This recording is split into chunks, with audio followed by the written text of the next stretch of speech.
hoping to win so that would assure them of the home field advantage throughout the playoff and championship. So Corral kicking deep over to the left side, and that's where Smith will take it at the 7-yard line to the 20, almost stripped of the ball at the 23-yard line. Walt Arnold hit him first, and then Lucius Smith, number 23, they almost took the ball out of his hands. Keep an eye on Lucius Smith because he's flying down as the wideout, and he almost steals the ball. Well, you need speed to cover kicks nowadays, punts, kickoff coverage, and Lucius Smith has that type of speed. Atlanta will put it in play. 1st and 10 on the Atlanta 23-yard line. There's marvelous, well-balanced attack of Bartkowski's passing and the running of Andrews and Kane. Wallace Francis in motion. Second man is Lynn Kane. And Kane across the 30, takes a shoulder from Leroy Irvin and is dropped at the 31-yard line. Kane, of course, went to school in these parts at USC. Here's the way Atlanta stacks up offensively. Bartkowski coming off a sore knee, but he is okay, with Kane and Andrews the running back.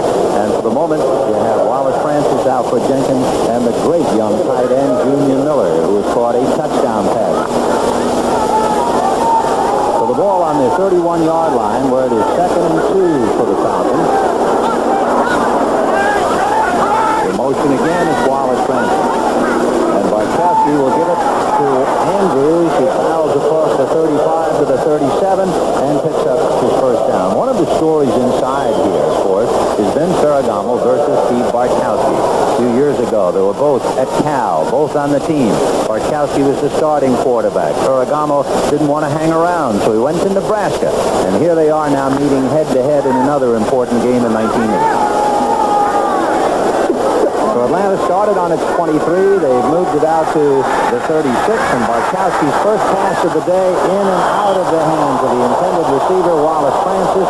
Leroy Irvin was all over him. So a good defensive play by Leroy Irvin on Wallace Francis. Talking about Irvin, let's take a look at the Rams defensively with Dreyer, Brooks, Jones, and Youngblood up front.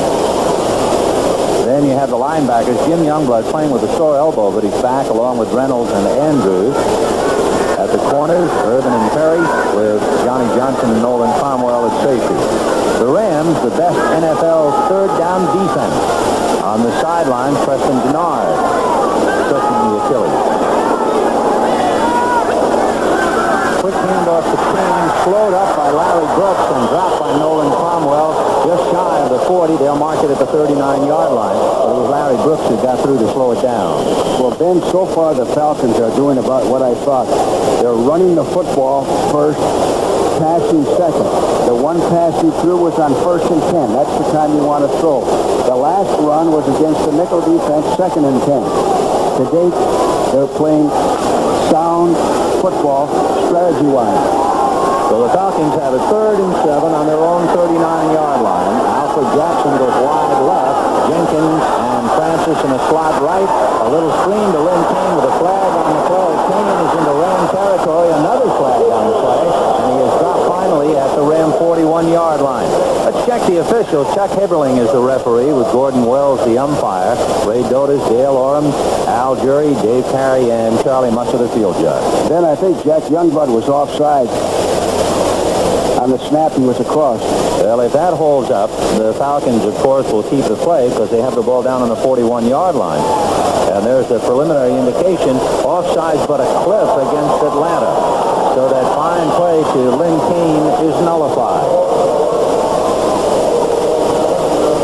For the Rams, they are one of 3 teams in the NFL to force at least 1 turnover in every game this year. The others are Oakland and the Giants.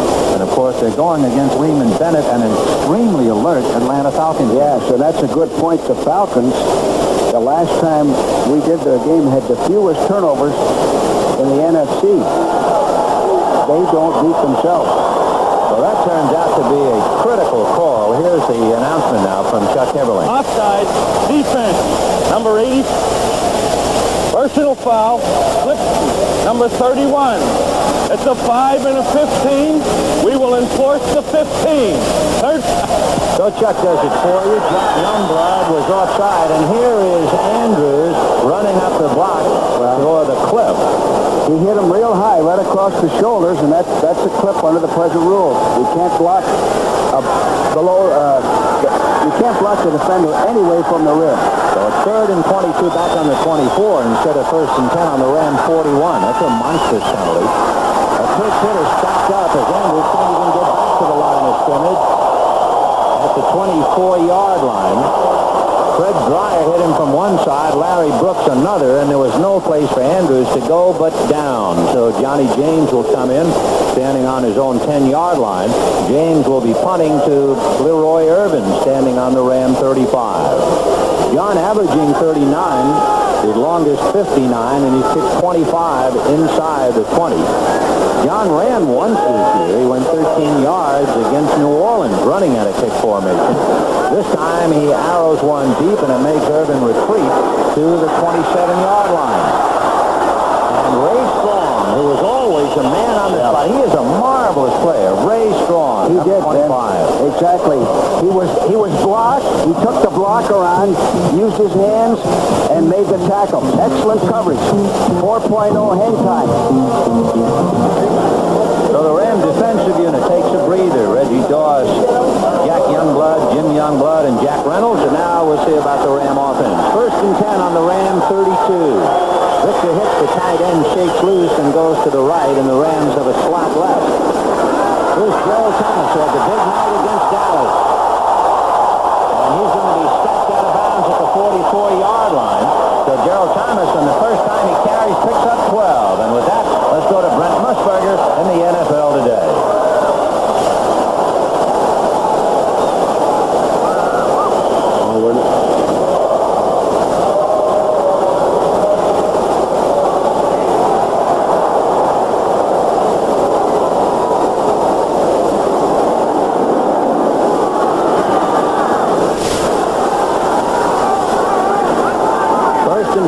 On their own 44, as Gerald Thomas ran for a dozen. That's Victor Hicks in motion. This time it's the fullback, Colin Bryant, out to the 48-yard line.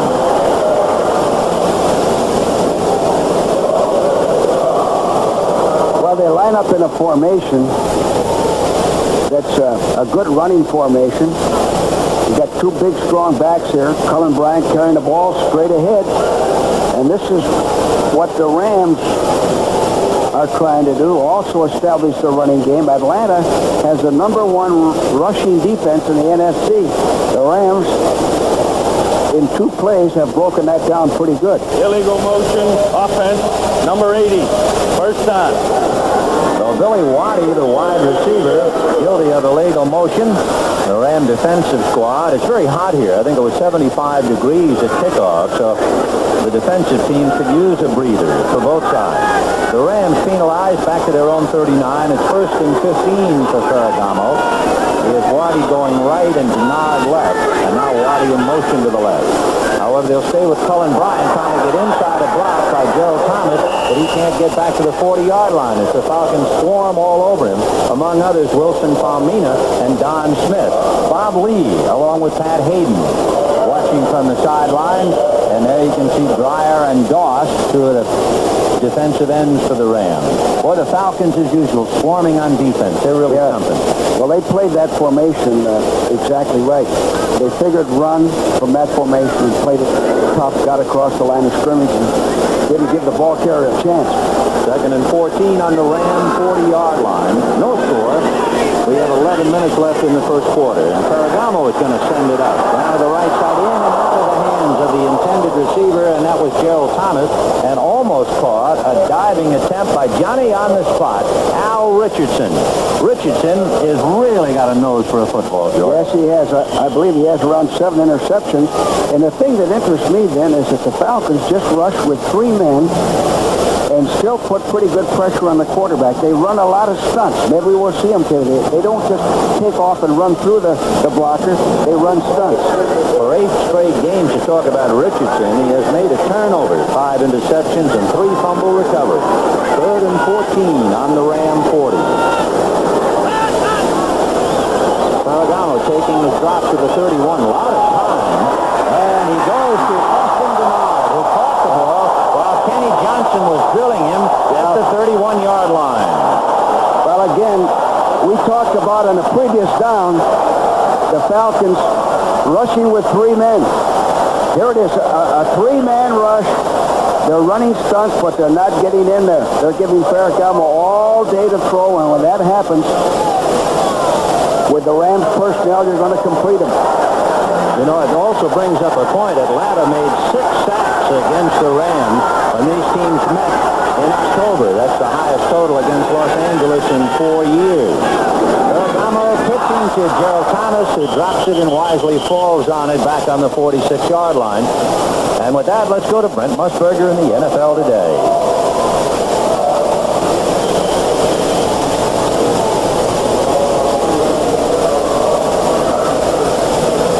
Benny, the Pittsburgh Steelers are out of the playoffs. He threw it.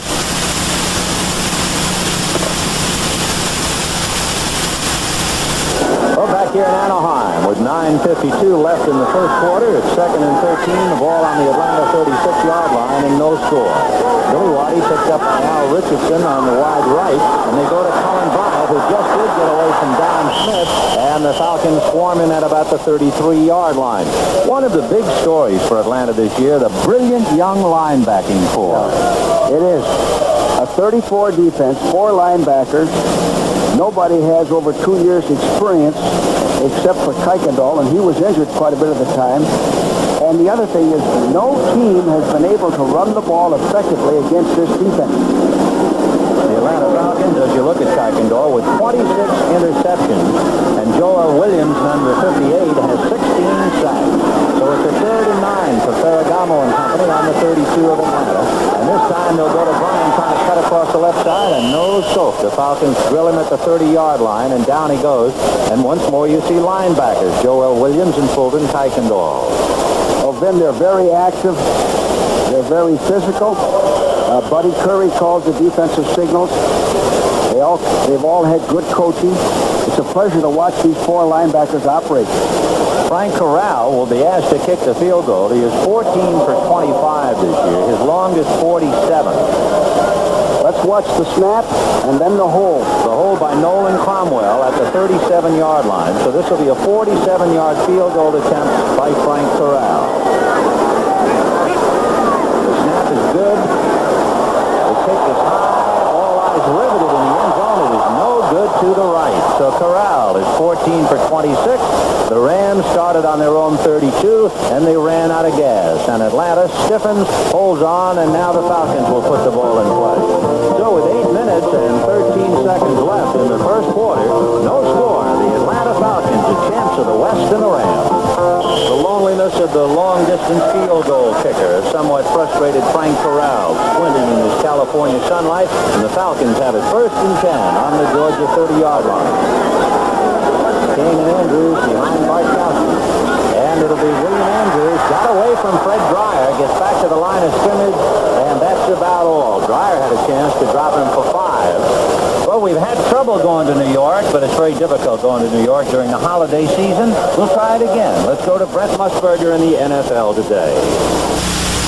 Thank you very much, Benny. You know how crowded things are during the holidays. First AFC team in the playoffs, the Oakland Raiders. You're watching Jim Plunkett go to Chester. 37 yards, color the Raiders in 33-17, and the Pittsburgh Steelers are out. New England beats New Orleans, so the Steelers will be home for Christmas. Now let's bring you back to Ben Stelly. 2nd and 9 on the Atlanta 31-yard line. Bartkowski looking over the middle, throwing high, and Wallace Francis makes the reception, and down at the Ram 45-yard line, he was sandwiched, but still held on to the ball. Jeff Delaney and Rod Perry hit him, and a fine reception for Wallace Francis. I'll tell you, the big improvement in Steve Bartkowski is he's thrown to the right receiver. He's very accurate. Look at that catch by Wallace Francis. It's up high, away from the defense. Almost impossible to break that up. Perfect pass and also good coverage by the Rams. Francis has caught 53 passes this year, good for 7 touchdowns. Bartkowski deciding he'll try it again upstairs. Under some heat from Cody Jones, slings it over to William Andrews. Andrews at the 30 to the 25 to the 20, and he's knocked out of bounds at the 19-yard line. That was Johnny Johnson who finally ran him out of real estate. You know, Ben, every time I see Andrews catch the ball or run with the football, I think What a great runner he is. And in college, he was a blocker. Now watch him run. Watch the leg action. He's also a good receiver, which was kind of held back. Look at that leg action. Force him out of bounds. He has now caught 50 passes for the year. William Francis, he's had 6 100-yard games rushing this year. And he's averaging 5.0 every rush attempt. So 1st and 10 on the Ram 18 is where they spark it. William Andrews, the sole back behind Barkowski, and it's a draw to Andrews looking for daylight. Bobs and weaves to about the 15-yard line as he just did get away from Mike Fanning. And yes, then he would have been hit for a loss. He read the block, veered to the left, and picked up a few yards. You know, you're talking about the improvement of the Falcons and Steve Bartkowski. Bartkowski is the first Atlanta quarterback since Bob Berry to start every game in a season, and that goes all the way back to 1972. So Steve is healthy, and the Falcons have been flying to their first Western Championship. 2nd and 7 on the Ram 15-yard line as the Falcons go slot left, but they pitch back, and it's Haynes going outside of Andrews' block, and he is pushed out of bounds at the 13-yard line. Well, you know, Ben, we talked about this way back. The Falcons have a balanced attempt. They can run the football. Their offensive line is one of the best. They give Bartkowski the time to throw. They have a good passing game. They're averaging 148 yards per game on the ground. Now, that's pretty good under present-day rules, where everybody's now throwing the ball. Excuse me. 3rd and 5, whether they can keep this drive going. They started after the Rams missed the field goal. Atlanta started on its 30-yard line. Bartkowski into the end zone. Alfred Jackson for a touchdown. He beat Leroy Irvin. And Leroy Irvin had pretty good position. Again, then it was a perfect pass. Maybe we'll see it again. Perfect pass was up high, and Alfred Jackson, here it is. Using motion to change the strength. He's watching them all the way. Watch the ball. Laid up high. Leroy Irvin tried to come in with his left arm, but the ball was thrown away from him.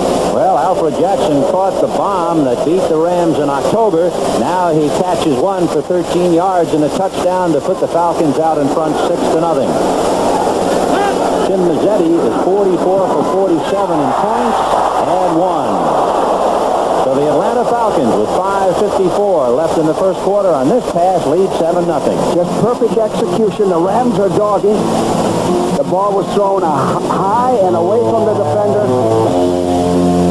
Touchdown. Jackson making the over-the-shoulder catch despite the effort of Leroy Irvin. That is the 30th touchdown pass for Steve Bartkowski, and you can see Bartkowski and Jackson taking a respite on the Atlanta bench.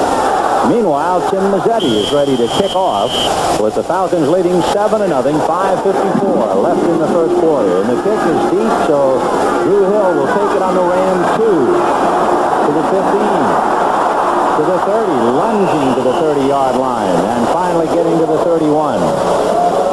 So the scoring drive, 6 plays, 70 yards, capped on that 13-yard pass, Steve Bartkowski to Alfred Jackson. And the Falcons have a 7-0 lead. You know, Ben, that last kickoff, it doesn't show it, but Drew Hill almost broke that all the way. It was just one man who made the play on him. Another note, you know, no team has defeated Los Angeles twice during the same season since 1958, when the Baltimore Colts won 2 games against the Rams. And here's the Falcons trying to do it. 1st and 10 on the Ram 31-yard line.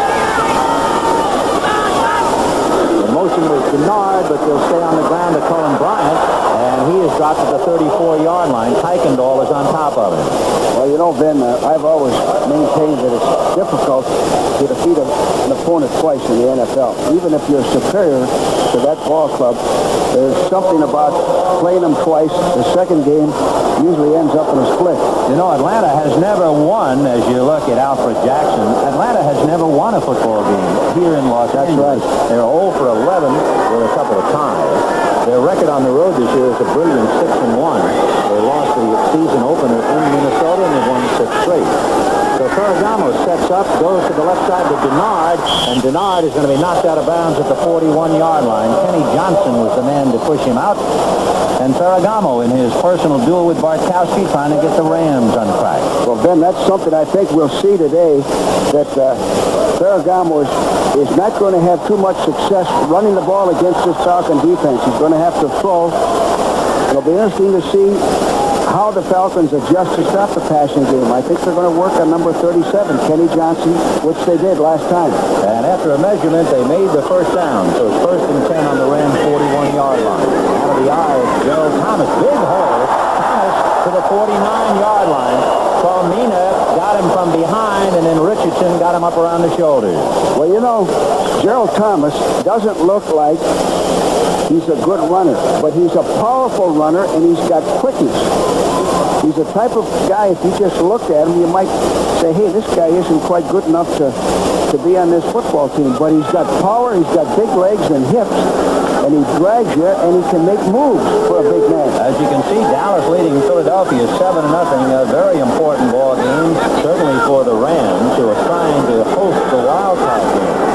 Ferragamo on a 2nd and 2 to pick out to Denard, and Denard steps out of bounds at the 41-yard line. Make it the 39-yard line. So Ferragamo started on the Ram 31, and he's starting to move. Well, they're working. There's Lehman Bennett, who has done an excellent job this year on the sidelines, chewing his gum. They're working, again, on number 37, Kenny Johnson. Kenny Johnson then fell down on that play. How sweet it must be for Lehman Bennett, who was the NFC Coach of the Year in 1977, and of course worked here for 4 years as the receiver coach for the Rams. 1st and 10 on the Atlanta 39. Victor Hicks in motion to the right, and it's the second man, and it's Gerald Thomas bobbing across the 30, and boy, very impressive. Well, he's powerful. He's a powerful runner. He's 5'10", 223 pounds. Well, you know what, Ben, I'll bet you that he isn't 5'10". I bet he's closer to 5'9", 5'8 and a half, which is like a 230-pounder with that squat body and strength and everything. I don't know what he was wearing or when, but in the press guide they say he was timed the 40 and 4.5. So 1st and 10 on the 28. That's pretty fast. Oh, I should say. The motion is Denard. Play action fake and the end around to Denard. And he's got daylight to the 15, 10, and he's going to go out of bounds inside the 10-yard line at the Falcons 7. The end around to Preston Denard. Well, Ben, you run this play when you get real good pursuit on one side or the other. Now, here's good ball handling. Good faking by Ferragamo. Here it is from the end zone. Fool the Falcons completely. Good blocking downfield by Bill Waddy, number 80. So the Rams... Then you can only run that play against a defensive pursuit. And Atlanta really pursues. So from their own 31, the Rams have moved to the Falcons 7, where it's 1st and goal. 7-0 Atlanta. The Rams trying to get even. Play action, and they hand off to Gerald Thomas, and he's about to the 4, and there's a flag on the play. Irv Pankey was butting horns with Jeff Merrow. Holding. It'll be a holding penalty against the Rams. You know, Ben, that last play showed me one more thing about Gerald Thomas. He's a quick starter. He hit the hole very quickly and with a lot of power, a lot of force. This guy is, no question, an underrated back. He's not only underrated, he was unknown because he was behind so many backs. And it took the injuries to Wendell Tyler, then to Elvis Peacock, then to Eddie Hill before they even discovered him. He's a rookie out of San Jose State. Holding, offense, number 78, 1st down. So the holding penalty against Jackie Slater, which reminds us in the number 78, when Atlanta, you can see Slater, number 78, on the right side of your screen. When Atlanta has the ball, we'll keep an eye on number 78, Mike Kinn. Right now it's 1st and 17 on the Falcons 17. Billy Waddy in motion to the right, picked up by Roland Lawrence. And it's a draw to Mike Gooman, and Big Gooman is inside the 10, down to about the 3-yard line. Well, that was an excellent call. Passing situation. The Falcons played pass. Ferragamo called a draw. Big hole. In fact, he almost scored on it. Mike Gooman, number 44. They're running on the Falcons. Now, this is something no one has been able to do. If they can run on the Falcons defense is in trouble because Ferragamo will be able to throw on it. Well, Cleveland finally pulled it out with a field goal in the final quarter to beat Cincinnati, and they win their division. Second and goal on the 3 for the Rams. And it'll be the second man, Gerald Thomas, but he is hit straight up, and the man that hit him was Glazebrook, number 36. And Glazebrook just straightened him up and drilled him. Bob Glazebrook did play at one time for Oakland a couple of years ago. Yes, Glazebrook is doing a good job at the strong safety. Now watch this play. He hits him head on. Good leverage. Pushes him back. So it is third and goal on the 3. 7-0 Atlanta. The Rams trying to get even. Arnold now is the tight end on the left side. Hits the tight end on the right side. And it'll be Gooman. Looks to pass. And under some heat and dropped as Kenny Johnson and Roland Lawrence were all over him and dropped him at the 8-yard line. And then the reason why is he showed pass right away. I don't know whether we can see it again. Yeah, Tony's got it again. Now watch this. He's showing pass right away. You got to show run. Also, nobody is out. They held up the receiver. 84 couldn't get out. Falcons played that perfectly. So Mike Gooman, who looked like a left-handed passer and never did get it off the drawing board, will come out. Frank Corral will come in. Corral missed a 47-yard field goal a few moments ago. Now the spot by Nolan Cromwell at the 16. So this will be a 26-yard field goal for Corral. And he hits it hard and true, and the Rams pick up 3. So with 1 minute and 7 seconds left, the Rams start on their own 31-yard line, get a first and goal, and wind up with 3 points with a minute. With 1 minute and 7 seconds left in the first quarter, Frank Corral's 26-yard field goal gets the Rams a quick 3. Atlanta leading 7-3. Mike Smith is the deep man standing on the 5-yard line. Anthony Anderson is to his left on the 15. Ray Strong is to his right on the 15. And Corral really gets his leg into it and sends Smith into the end zone, and he's going to run it out. He's to the 15, grabbed by Walt Arnold and wrestled down at the 23-yard line. And with that, let's go to Brent Musburger in the NFL Today. All right, Benny, Minnesota with pass interference. First down on the 10. No time on the clock. They can eliminate Houston. The pass ball's incomplete. And the Oilers are in the playoffs as they down Minnesota 20-16. Oakland, Cleveland, and Houston all are in the AFC. Let's send you back to Vin Scully. Well, Ben, on a first and 10 from the Falcons 23, Atlanta leading 7-3. Barkowski with Andrews, and they'll go to William Andrews, who bursts out to the 30.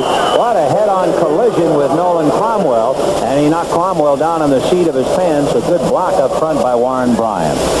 well, watch Mike Ken, number 78, go down low, block real low, keep his legs driving, straight handoff to William Andrews.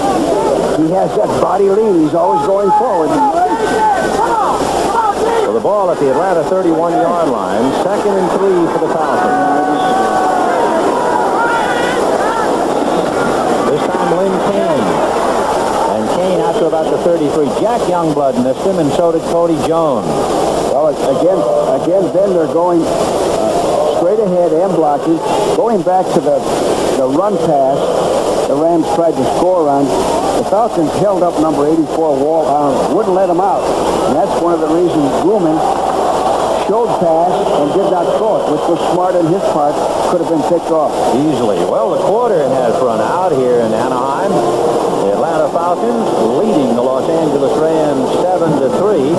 And Lehman Bennett finding out about what it's like for the Atlanta Falcons not to have to play in a do-or-die situation. Atlanta Falcons and the Rams, and the feelings summed up there, and the people sitting back peaceably. 2 banners proclaiming each team number 1. 3rd and 1 on the 33 for Steve Barkowski at the start of the second quarter. The Falcons leading 7-3. A quick hitter by William Andrews, fighting for the necessary yard or so, and it would appear from this angle that he just about made it. It was tough, and Jack Reynolds grudgingly gave it up. Well, here we go, 3rd and 1. They're going straight ahead. They give the ball to the up man, the closest man. He goes forward. He stops. But he spins for extra yards, and he should have the first down. He picked it up at the 34-yard line, so Atlanta 1st and 10 on the 34. Wallace Francis goes wide left. Alfred Jenkins goes wide right. Barkowski on a play-action fake to Andrews is going deep down the right side. Jenkins is there. Well, Alfred Jenkins out at the 9-yard line. What a reception. You know, Ben, Steve Barkowski gets his calls from the sidelines from Lehman Bennett, but he's executing, and this is a tremendous call. 1st and 10, fake the run. They've been running the ball 1st and 10. Here's a perfectly thrown ball. Nice catch, right on the fingertips. Working on Leroy Irwin. Picking on the guy with the least experience. That's a 57-yard pass play to bring it to the Ram 9-yard line, where it is 1st and goal. So the Rams had it 1st and goal on the Atlanta 7 and walked away with 3 points. We'll see what Atlanta does. 1st and goal from the 9. Francis left, Jackson right. Barkowski looking left, going in that direction. The catch is made for the touchdown. It's Junior Miller. For Miller, that is his 9th touchdown pass. He beat the rookie Johnny Johnson. Exactly. And watch where the ball is thrown. Junior Miller is tall, 6'4", 6'5". Now watch where he throws the ball. Up high, away from the defender. He had him beaten anyway. With Junior Miller in there, Ben, it's like having a 3rd wide receiver. You know, Miller leads all NFL rookies with 9 touchdown receptions. That would be 4 more than his nearest rival, Kevin House of the Bucks. What a player. Junior Miller, the rookie from Nebraska. Now Mazzetti trying to round it off to 14, kicks it through accurately. Well, Mazzetti is 46 out of 49 in points this year, and Atlanta showing that it can handle the Rams immediately following the Rams field goal, and they go 66 yards for a TD. Tim Mazzetti teeing the ball up on the Atlanta 35-yard line. The Falcons leading 14-3 with 14 minutes left to the half. They chewed it up in 5 plays, capped on that 57-yard pass to Jenkins, and then finally the quick pass to Junior Miller to bring it in for the touchdown. So Mazzetti ready to boot it at the 35. Drew Hill is the deep man, running laterally at the 7-yard line for the return to the 25, and stacked out of bounds. And as usual, the first man to hit him was Ray Strong, number 25. You can't say enough about that man. No. He has really been a tremendous contributor to the special teams. And then, you know what Mazzetti did? He kicked the ball away from Drew Hill, made him run to the corner of the field, and only gave him one area of the field to return the ball. Well-placed kickoff. On the sideline, there is Junior Miller, having just caught his 9th touchdown pass of the year. Outstanding. The Rams trying to bounce back now. 1st and 10 on the Rams 27-yard line. 14-3 Atlanta. Only Colin Bryant behind Ferragamo, and he will release it to Bryant as the Rams set up a screen on the right side, and Bryant gets across the 35-yard line. That's where they'll spot it. Well, you know, Ben, what's interesting to me from a coaching standpoint today is can the Falcon defense combat Ferragamo's passing attack? His screen, that was a screen, very effective. His bombs downfield, because the Rams have an excellent passing game. And the Falcons' secondary has been susceptible to the pass.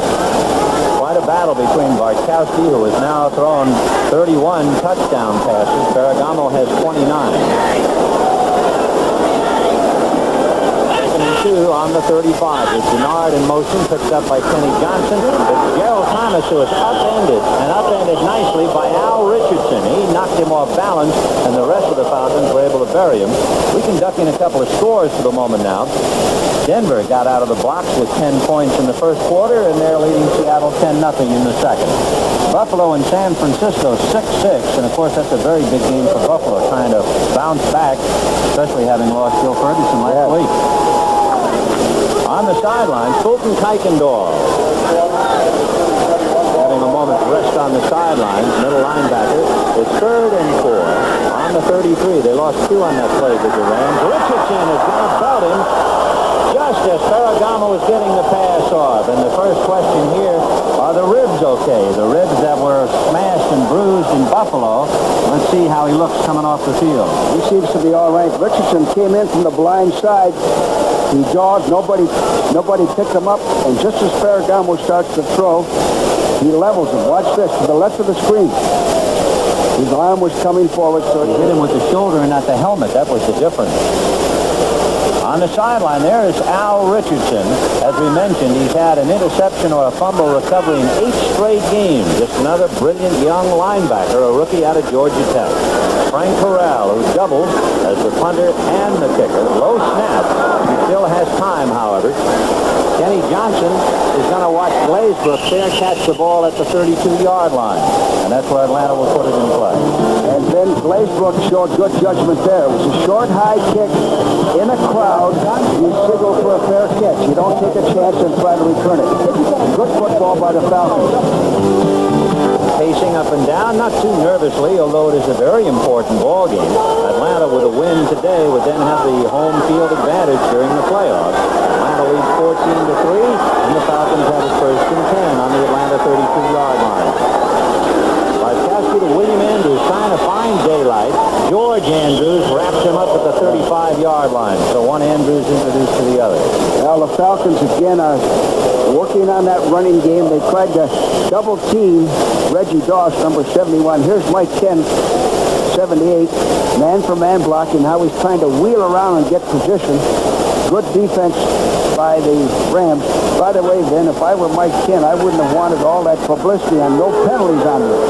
Because those officials say, hey, I better check him out. I might be overlooking something. That's right. He's suddenly in Mason's window now. And there goes Lynn Kane with Scott blocking for him. And Kane fighting a tackle and gets to the 40-yard line. Leroy Irvin hit him head on but couldn't hold him as he picked up another additional 2. James Mayberry bringing in a play from the sideline. From Lehman Bennett, they call all the plays from the sideline. Sometimes they signal them in.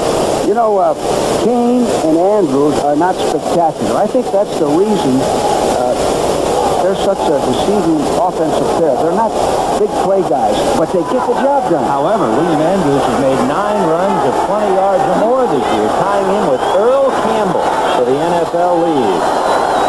3rd and 2 is Barkowski to Kane, and Kane trying to cut back at the 40 and is dropped at about the 42-yard line. Among others, George Andrews, the linebacker, on top of it. And then, speaking of Earl Campbell, he had 29 carries for 202 yards today in the Houston win, and he now has over 5,000 yards for his career. A remarkable back.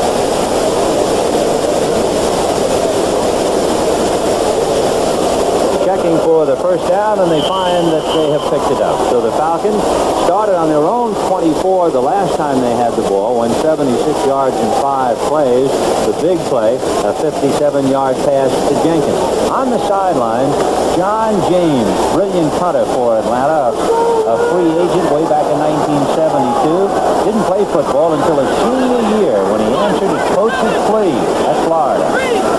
1st and 10 on the 42. Barkowski to William Andrews, and he's to midfield. On his back, Nolan Cromwell. In his wake, Jack Reynolds and Joe Harris.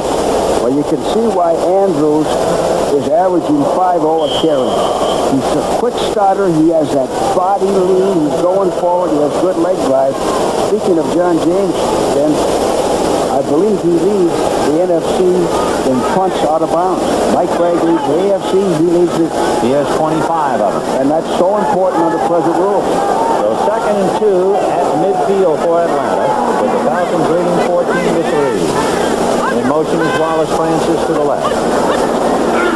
Barkowski to William Andrews. He got by Larry Brooks, and Andrews fights his way to the 45-yard line as he got away from Brooks, and that saved the 5 yards.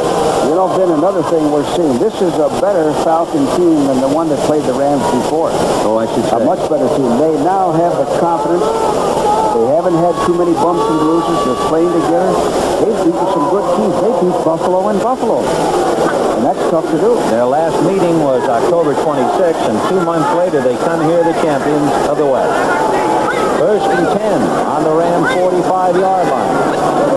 Barkowski with Andrews suddenly releasing, but Steve is going deep down the right side, and it is juggled and dropped. Leroy Irvin almost had the interception, but he couldn't hold on to it as he was fighting Wallace Francis. Again, they're picking on the inexperienced defensive back, but Leroy Irvin has perfect position and had the interception and lost it. Now, that ball could have been thrown just a little longer for the offensive man to have a chance to pick it off, to recept it.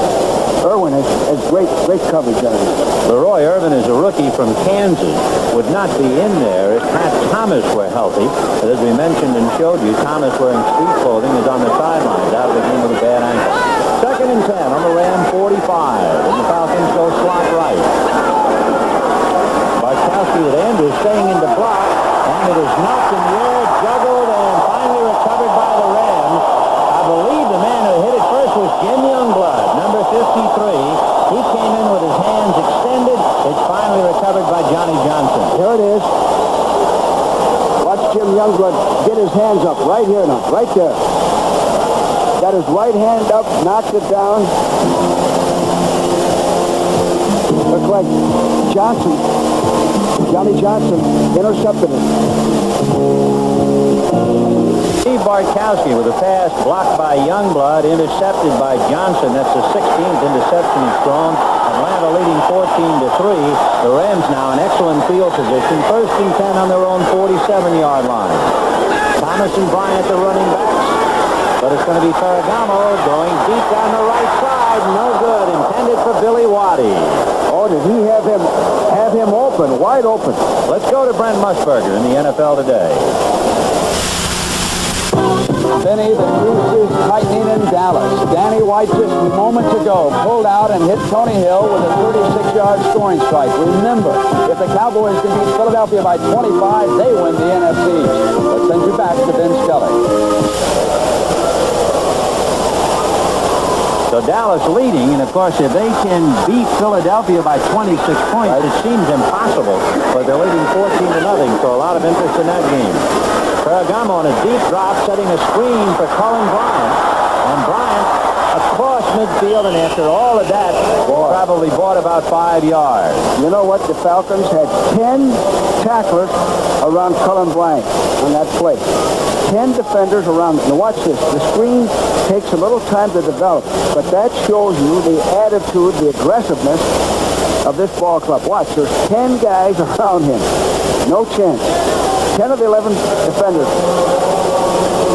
Beautiful defense. So it is a 3rd and 5. The ball is on the 49-yard line of Atlanta. 14-3 in favor of the Falcons. Ferragamo looking down the right side. Throwing to Waddy, no good. At the last-minute arrival of Bob Glazebrook to break up the pass. But he had him open, then the ball kind of floated in there. Glazebrook came over and made the play because the ball kind of floated. Gave him a chance to recover. As you can see, the NFL today with scores and highlights along with a special report at halftime. There'll be a look inside the Raiders' attempt to move to Los Angeles. Kenny Johnson goes deep. Frank Corral will be punting for the Rams from the Ram 40. Johnson standing on the Atlanta 10. Trying to kick it out of bounds down the right sidelines, and Johnson will watch it go out of bounds, and Corral has succeeded. It will be marked at the 13-yard line. So Atlanta will put it in play. First and 10 on their own 13. We have 8 minutes left to half with Atlanta leading the Rams 14-3. Bowl has Nebraska facing Mississippi State. New Year's Day, it's a Cotton Bowl for Baylor and Alabama. Then Miami meets Virginia Tech in the Peach Bowl on CBS Sports. So the Rams had great field position following the interception. He had it 1st and 10 on their own 47, and the Falcons stiffened. Corral kicks, and now Atlanta puts it in play. 1st and 10 on its 13-yard line. Falcons leading 14-3. Andrews and Kane behind Bartkowski. And they'll go to Kane trying to get upside, but George Andrews spins him around until he can get some help. And Kane got away from Andrews, but then he was smothered in blue.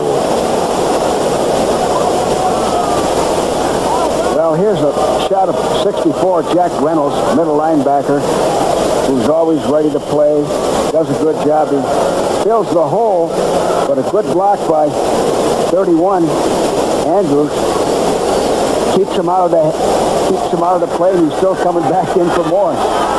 So we saw big Warren Bryant and figured I might as well stick a shoulder into him. 2nd and 8 at the 15-yard line for Atlanta. This time Lynn Kane boxed in and dropped by Joe Harris, the first man to get him. Reggie Doss was also there to make sure he wasn't going anywhere. Well, now the Ram defense has shut down the Falcon running game. And this is what you want to do in this area of the field. You want to prevent them from getting one first down so that your offense has field position after the punt.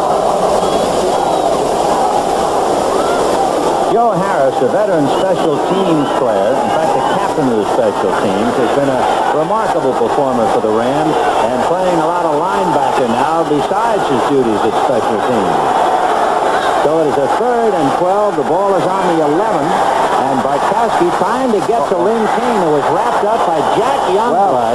Jack Youngblood was all over Lynn Kane. That's right. And they haven't called it. That's really a surprise. You're right, Ben. It was a quick pass. In 85, Jack Youngblood held the offensive back. Now watch this. The officials did not call it. Here it is. He's all over him, just as you said. Both hands. And now we are waiting to see. There might be a flag after the fact. There it is. Defensive holding, number 89, 5 yards and a first down. Instead, the penalty. Well, it's on 85. Yeah, it's 85. He said 89, He got the numbers. which was Dreyer. Yeah. But now Jack Youngblood is saying, wait a minute. And Youngblood is fit to be tied. Well, let's see. And now Wallace Francis, I'm sure, coming over to console Youngblood. Yeah. Oh, yeah. First they call Francis numbered. So we're going to have to wait until Chuck Heberling unties this knot. We thought it was Youngblood who was guilty. Youngblood is acting now as if he has been accused, yet they called off Wallace Francis. But I'm sure they meant Youngblood. Well, he got the numbers mixed up. So the crowd is booing, but if they had seen it the way we saw it, it was absolutely obvious. Youngblood had his finger in a cookie jar for sure. So 1st and 10 on the 16-yard line for Atlanta. Automatic first down on the holding against Jack Youngblood. Bartkowski, with his back staying in, has time, goes to the right side and picks up his man. That's Alfred Jenkins with Leroy Irvin all over him. And then the reason that's so good and so smart on the Falcons' part, 1st and 10, running down, they're throwing the ball, they're still throwing on the inexperienced man over there, Leroy Irvin, and this time he drives them off and then comes back. Previously, he's been going deep on it. Get him backpedaling, thinking deep, throws it in front of him. Alfred Jenkins has caught at least one pass now in 73 consecutive games. It's 1st and 10 on the Atlanta 32. Bartkowski to Andrews, who butts head with the other Andrews, and it was William Andrews who won the collision. Boy, what a headache that must be. George Andrews hit him head on. Watch this. It was. George Andrews is dogging also. See him come in there? He didn't use his arms. He just hit him with his head and shoulders. But William Andrews, we talked about his body lean and going forward. That's why he broke the tackle. So it'll be 2nd and 7 on the Atlanta 35-yard line. Francis going wide right. Jenkins goes wide left. And Bartkowski on an inside handoff to Andrews, who's at the line of scrimmage and buys tries a couple before Rod Perry knocks him out of bounds at the 39-yard line. So they picked up 4, and it'll be 3rd and 3. Ben, did you notice William Andrews took the tackle around? It was a one-on-one. He lowered his shoulders, gave him the right forearm, took none of the blow. The tackler bounced off of him. Here it is. Now watch this right here. Now watch him lower his shoulder and give him the right forearm. The tackler bounces off of him, and he still stays on his feet and keeps his balance. The tackler was Rod Perry, who was outweighed by a good 18 pounds, going head-to-head with Andrews. So it is 3rd down and 3 at the 39. And Bartkowski going to the right side, no good. And the pass landed between Francis and Jenkins, with Irvin and Cromwell over there defending. And so the Rams have stiffened. Well, the Rams dogged. Bartkowski had to get rid of the ball. Nobody picked up 37. Ivy Sully, he had to get rid of the football. Incomplete. Well, John James on a 4th and 3 from the Falcon 39. Drew Hill is standing on the Ram 20-yard line. John James appeared as if he were counting to make sure he had his 11. There's Drew Hill, and he will be fighting the California sunshine, and we have plenty of it today. We mentioned temperature expected to go up as high as 75 or thereabouts here in Southern California. James, a low kicking from the 30, and because of the low snap, he was hurried, and the ball will hit and go out of bounds in the vicinity of the 40-yard line of the Rams. So James is a little steamed because of their poor snap. Yeah. And you know what he did, Ben? Here's the low snap, but he rushes himself. He doesn't have to hurry himself at all. You see that? There's nobody in there. Atlanta leading the Rams 14-3. The Rams in excellent field position. 1st and 10 on the Ram 45. The last time they had the ball, it was 1st and 10 on the Ram 47, but they couldn't move it against Atlanta. Terry Nelson is a wing on the left side, and now Terry is in motion.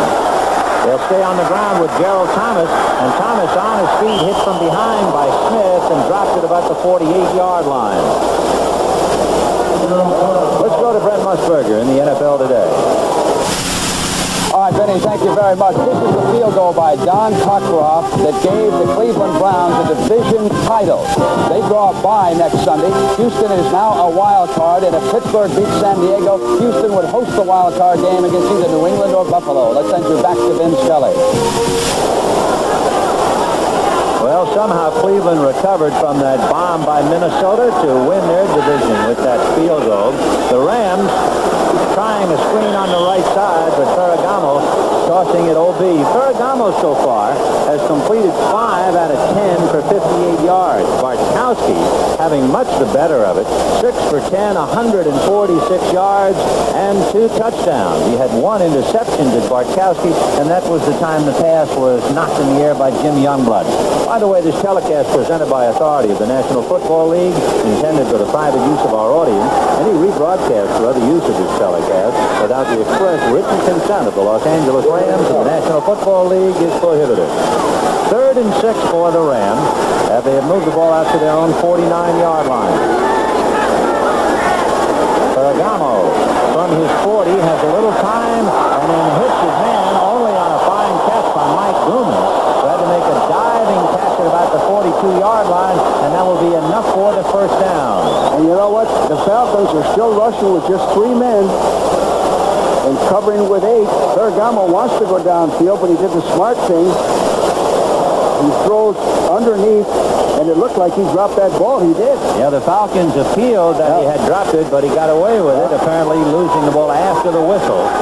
So they have it 1st and 10 on the Falcon 43-yard line on the diving catch by Gooman. Second man is Gooman, but he is grabbed from behind before he can get to the 40-yard line. Bob Glazebrook was in there to make the hit.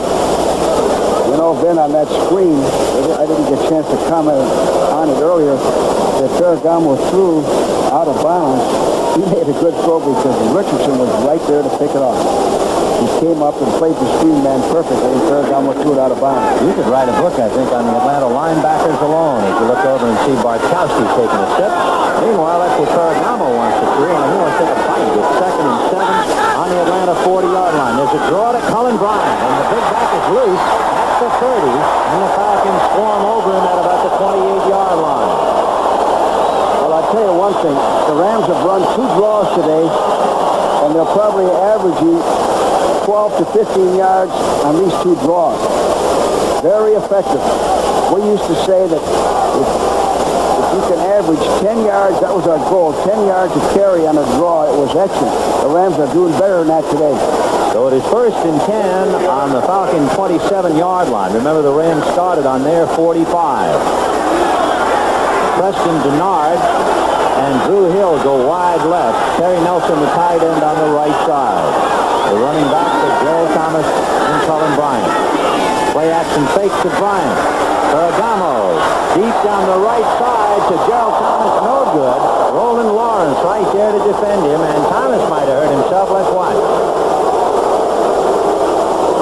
Very carefully getting up. Ferragamo was going for the touchdown here on Lawrence. Lawrence was beaten momentarily. You can't see it in the picture, but he recovers. Ferragamo looked to his left, then he came back to his right. The ball was overthrown. Right on the fingertips, though. So Ferragamo batting .500, 6 for 12, and Vince has it 2nd and 10 on the 28-yard line. Denard is left, and Waddy is right.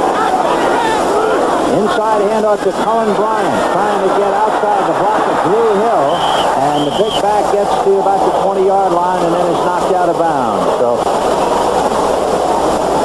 on the ground, Wilson Fulmina slowly getting up. Well, you wouldn't think that Cullen Bryant had the speed to run wide, but he does.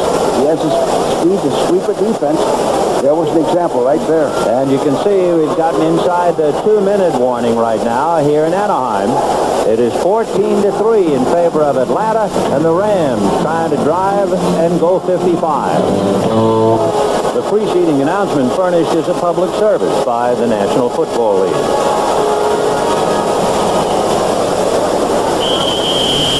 Kansas City, Baltimore in a wild ball game, and Kansas City came out on top 38-28. That's 10 points in the 4th. Did it for KC. 3rd and about 1.5 yards for the Rams. The ball on the Atlanta 19-yard line. Gerald Thomas, the deep back behind Bryant. And they're going to go to Bryant, and he is belted and dropped at the 21-yard line. And the man who hit him getting the pats on the head, Jeff Merrill. Jeff Merrill's been playing good ball today. He's made several plays we haven't had a chance to comment on. The Rams had 3 tight ends in on that 3rd and 1 situation. Now it looks like they're going for a field goal. Yeah, Frank Corral, who kicked one a little while ago for 26 yards, missed one from 47, so he's 1 for 2 today. He's 15 for 27 for the year. With the line of scrimmage at the 20, he figures to be challenged by a 37-yard field goal attempt. 1 minute and 53 seconds to the half. 14-3 Atlanta. Then again, let's watch the snap and the hold. First things first. There are the numbers on Frank Corral. Corral has been kicking well. His punting has been off. Well, you know, Ben, he's going through a new experience. Punting, place kicking, kicking off, and he has done an excellent job. He'll get better as time goes, but I'm sure that his leg has to be a little tired over this long haul. That's reflected, too, in the fact that being 1 for 2 in field goals today, Corral has missed 5 of his last 8 field goals. So the spot will be at the 27. It's a 37-yard field goal. Nolan Cromwell, the holder. Corral kicks and missed. And shakes his head in bewilderment and some anger as well. And he's 2 for 3 the wrong way today. Frank will tell you this. The one thing I told him when I was with the Rams, Frank, don't worry about anything. Don't worry about the hole, the protection, but you've got to make the kicks you should make. This is a chip shot for Frank. These are the ones you have to make, man. You can't miss them. You can miss one 48, 50 yards, but you have to make the kicks that you should make. He won't worry about it too long, however. Corral has very much of a happy, outgoing personality, steamed for the moment. But like all good professionals in any sport, he has both a good and a bad memory. He has the ability to forget. So the Falcons have it 1st and 10 on the 20, and the high-stepping Lynn Kane is out across the 25. Reggie Doss hit him from the side, and Kane got out to about the 28-yard line. Next Sunday, December the 28th, the wild card game.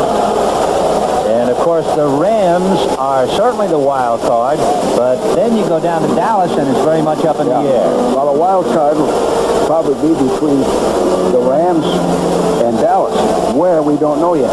Maybe, but, of course, if Dallas can beat Philadelphia by 26 points, well, it could be all... In fact, I have often thought, if you folks remember the great and late Robert Bentley, the only man who can explain the possibilities and the probabilities would have been Robert Bentley in the same tone of voice that he did the Treasurer's Report, one of the great comedic moments of all time. Then why don't you explain the AFC categories so the fans can understand what's taking place? Well, just to give you one idea, the Houston Oilers would make the playoffs unless Houston loses to Minnesota today, New England defeats New Orleans, and Cleveland defeats Cincinnati, and either Buffalo loses to San Francisco or Buffalo beats San Francisco and Pittsburgh beats San Diego tomorrow night. Very simple, isn't it? Very clear. Sure it is. Meanwhile, it's 2nd and 2 on the 28-yard line for Atlanta, leading 14-3 with 1 minute and 40 seconds to the half. Rams took a timeout, which is good football. On the sideline, Pat Hayden, a very frustrated Hayden, a first-string quarterback who, like Milton, has had to serve by standing and waiting. And there's the first stringer, Vince Ferragamo. So 2nd and 2 on the 28-yard line for Steve Bartkowski. Lynn Kane spinning across the 35. So Kane picks up the first down. George Andrews knocking him down. No huddle for the Falcons, trying to beat the clock with 1 minute and 28.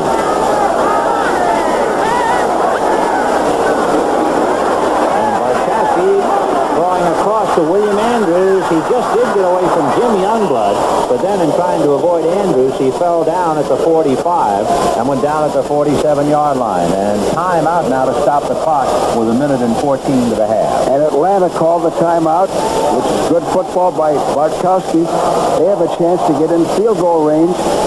Their ability to run the football, I think, is one of the reasons for their success.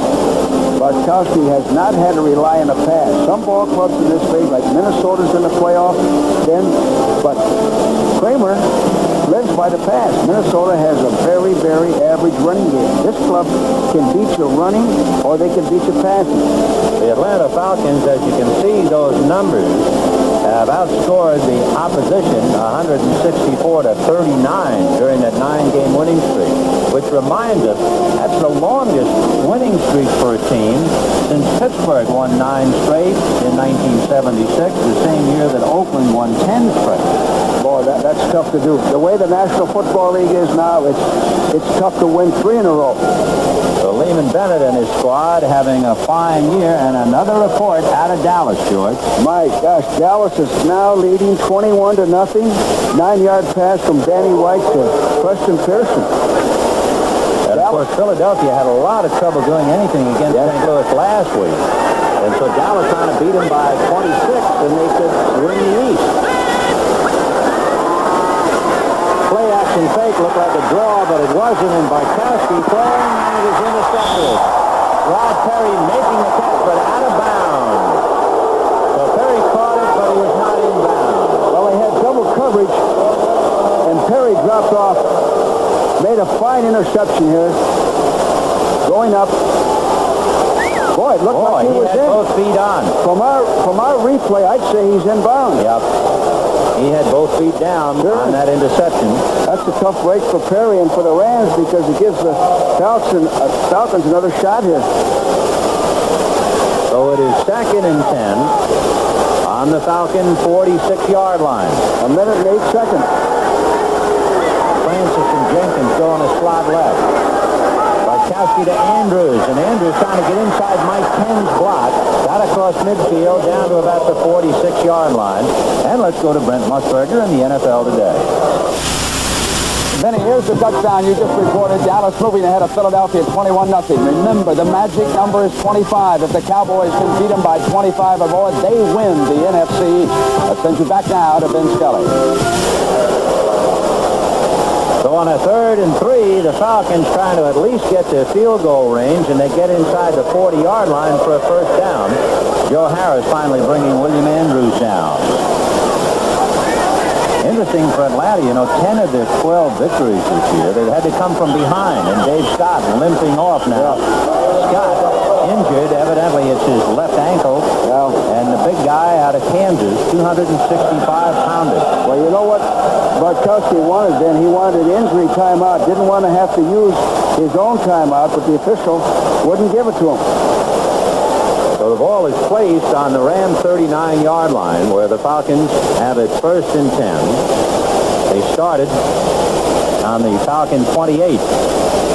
You know what I noticed on William Andrews this last series? He was hit head-on twice, head-on, and yet he managed to twist and spin and go forward for a couple of more yards. He has tremendous balance. Chuck Heberling went over to the sidelines, and of course our only thought is why Atlanta has been penalized the timeout on an injury. And evidently, whatever he has informed Lehman Bennett, the coach took it very calmly. I'll tell you what happens there. Sometimes they think the player is faking an injury to get a timeout. In this instance, Scott is even on the bench, but they are working on it. And a reminder, the NFL Today with scores and highlights and the special report on a story that is so big out here especially. Oakland's move or not to move to Los Angeles. According to the rules, any injury timeout in the last 2 minutes, he charged timeout. So Dave Scott limped off. And it'll be 1st and 10 on the 39-yard line. Jenkins and Francis in the slot right.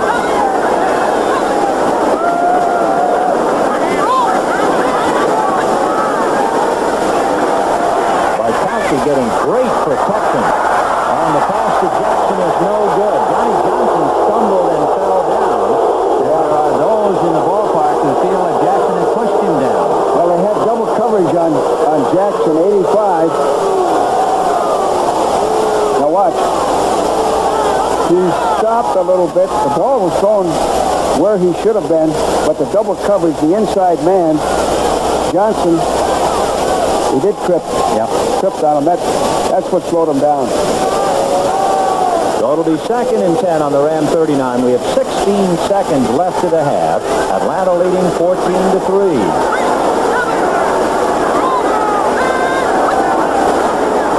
Bartkowski looking to the right side. He's swallowed up by Jack Youngblood.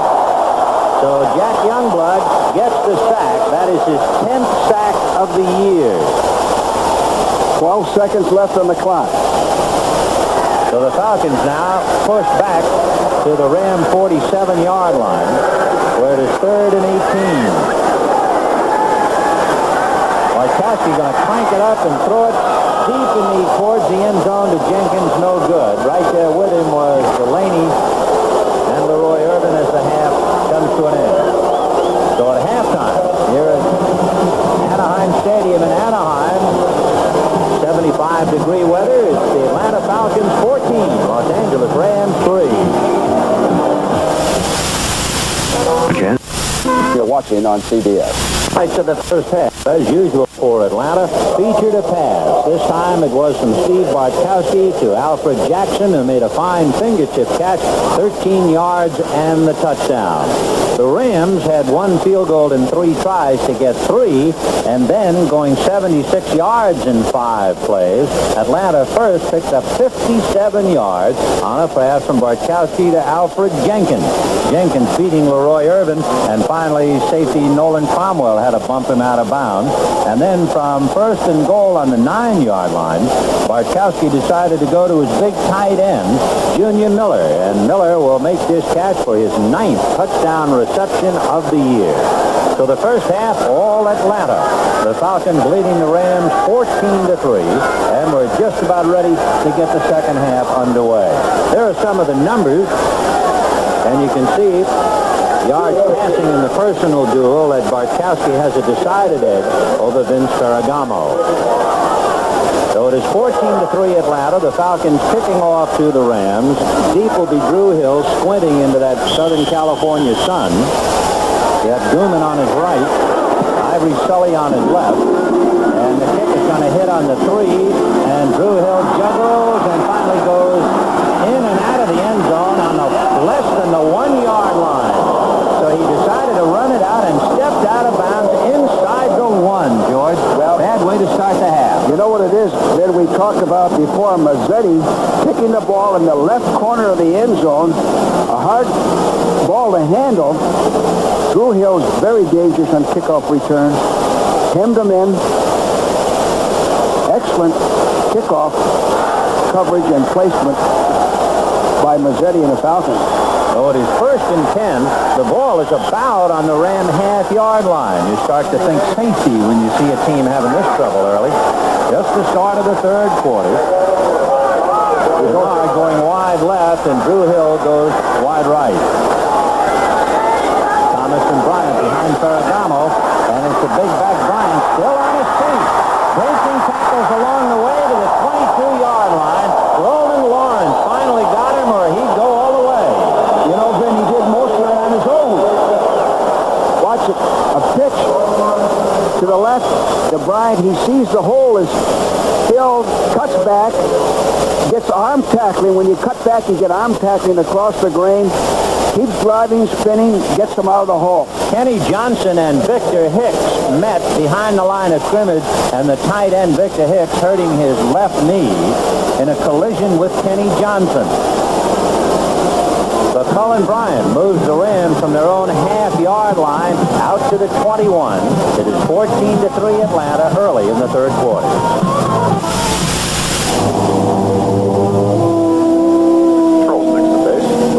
Terry Nelson is now the tight end. Moore, the wide receiver, on the right side, and Bernard left. But Ferragamo to Gerald Thomas, and Bob Glazebrook made a nice tackle. Glazebrook wouldn't take that jitterbugging. Meanwhile, the Rams have made an announcement. As you see Ray Malavasi on the sidelines, the Rams have just announced that they have signed Malavasi to a new 3-year contract. So Raimondo Giuseppe Giovanni Battista Malavasi is the Ram head coach for the next 3 years, and our heartiest congratulations to Ray. Well, he's done a good job, but then he deserves it. 2nd and 6 on the Ram 25. In motion is Drew Hill. Ferragamo looking left, but then sets up and goes over the middle, completing the pass to the 32-yard line to Cullen Bryant. Well, you know, Ben, what the Falcons are doing, they're still rushing with 3 men. In passing situations, they're running stunts to get at Ferragamo, but they're dropping very deep, trying to take away the deep passes against Ferragamo, forcing him to throw underneath. Usually you can't get beaten throwing underneath. Buffalo having troubles, losing last week, losing their quarterback in a game they must win, and they're struggling against San Francisco. The Rams just did pick up the first down on their pass to Bryant. So it's 1st and 10 on the Ram 32. In motion is Drew Hill. Joe Thomas fighting across the 35, dropped at the 36-yard line.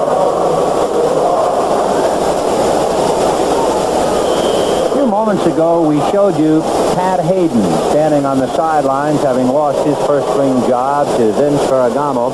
A similar story in some respects on the Atlanta side of a youngster just standing and waiting his turn. It would be Mike Morosky. He played at Cal Davis 2 years, and he's waiting for a chance to step into some pretty big shoes owned by Steve Bartkowski. 2nd and 7. Ferragamo on a deep drop, bombing down the middle. He's got Drew Hill. Roland Lawrence was there, but it appeared as if Drew Hill was going to make the reception. Drew Hill was wide open.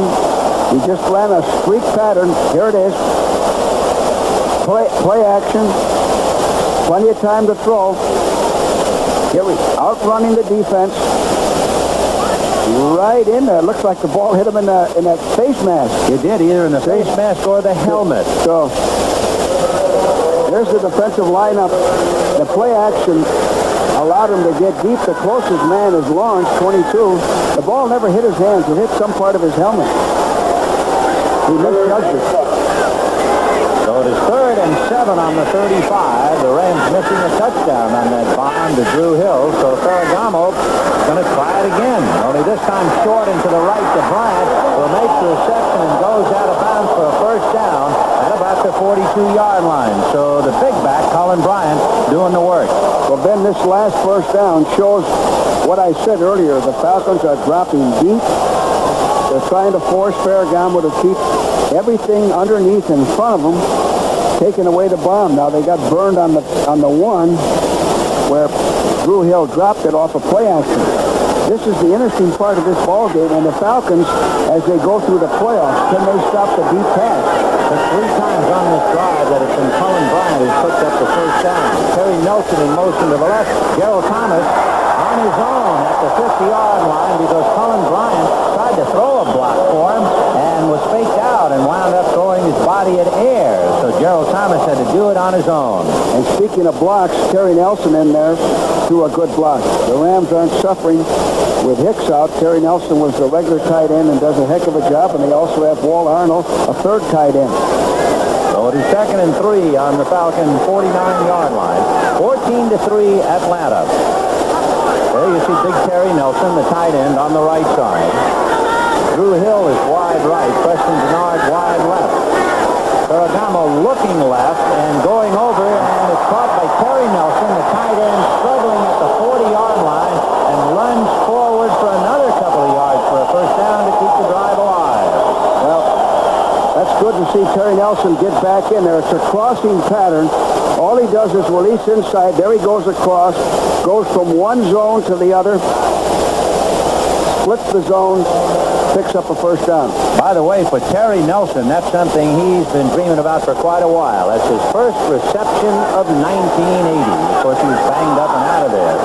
So Ferragamo picks up the first down. In motion is Terry Nelson, and they'll try Gerald Thomas. And he's not found wanting. He's to the 15, to the 10. He's gone. Touchdown, Gerald Thomas.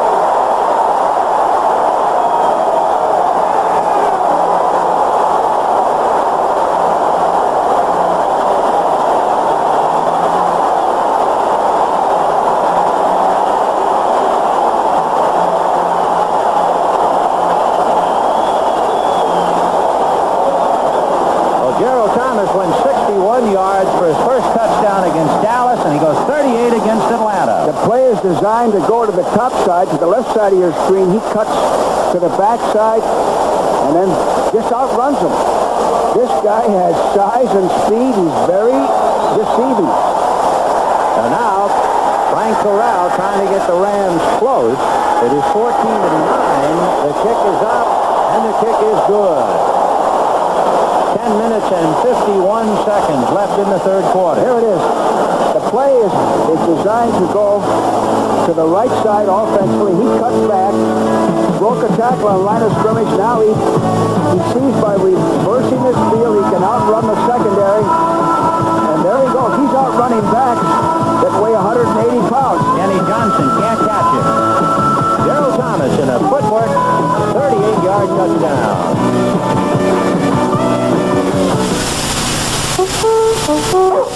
John Burns joined the At Atlanta 14 and the Rams 10, and Frank Corral kicking off. Mike Smith, the rookie from Grambling, is ready to make the reception at the 1. Out to the 10. Westbrook has him and drops him at the 15-yard line. Well, you know, Ben, when you're behind, the first time you get the ball, I always stress scoring. You've got to score. Caught the ball in his forearms rather than his hands. Missed it. Gets it back to about the 15-yard line. So the Rams scored the first possession they had. That gives your defense a big lift. New ball game. All right, 1st and 10 to the Falcons on their own 15-yard line. Wallace Francis goes wide left. Barkowski with Kane and Andrews behind him.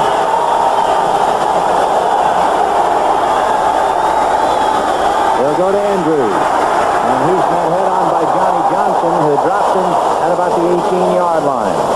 When you're scored on, the first time you have the ball the second half, now your offense has to change the momentum. There he is. That's Gerald Thomas. The boy just went 38 yards to the touchdown.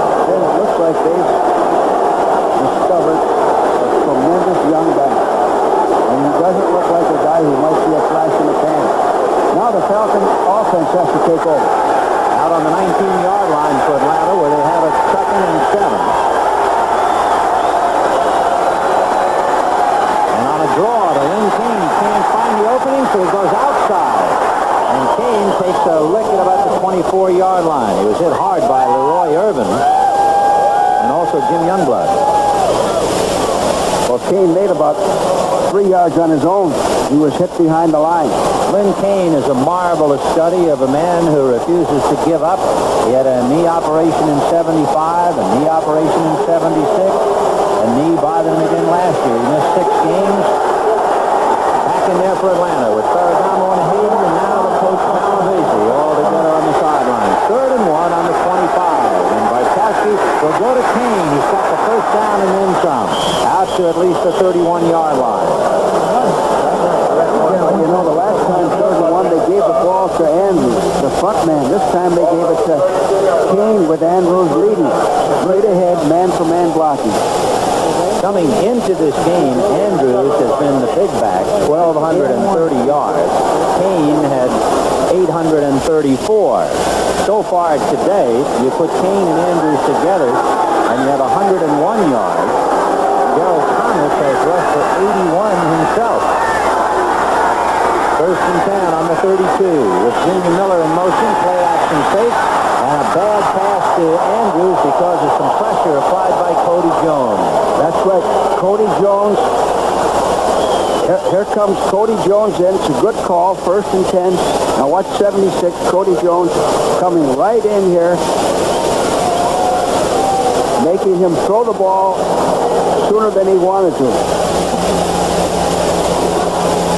You know, Ben, the Falcons ranked 3rd in first down. In fact, going into this ball game, this is offensive. They had 289 first downs, and that shows the balance of their attack.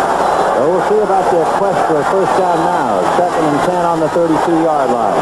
The backs stay in the block for a moment, then Kane releases and makes the catch and goes down at the 40-yard line. However, there's a flag on the play. Jack Youngblood, among others, in there. You know what Kane did? Marker indicates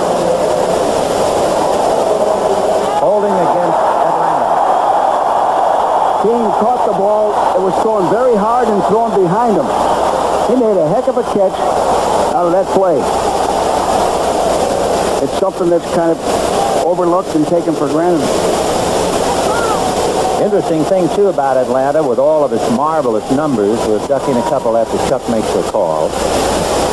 holding offense number 66.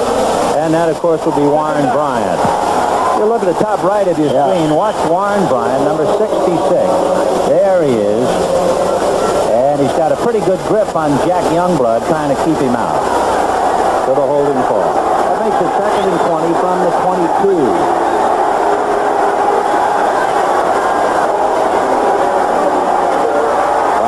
Oh, what a hit. Leroy Irvin lowering the boom at the 30-yard line. Alfred Jenkins somehow or other holding on to the ball. Irvin's been burned today.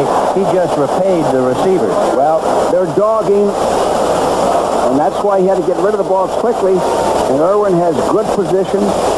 Alfred Jenkins shows his toughness coming across the middle. That's the counter for the Dogs, the quick pass to the wideout.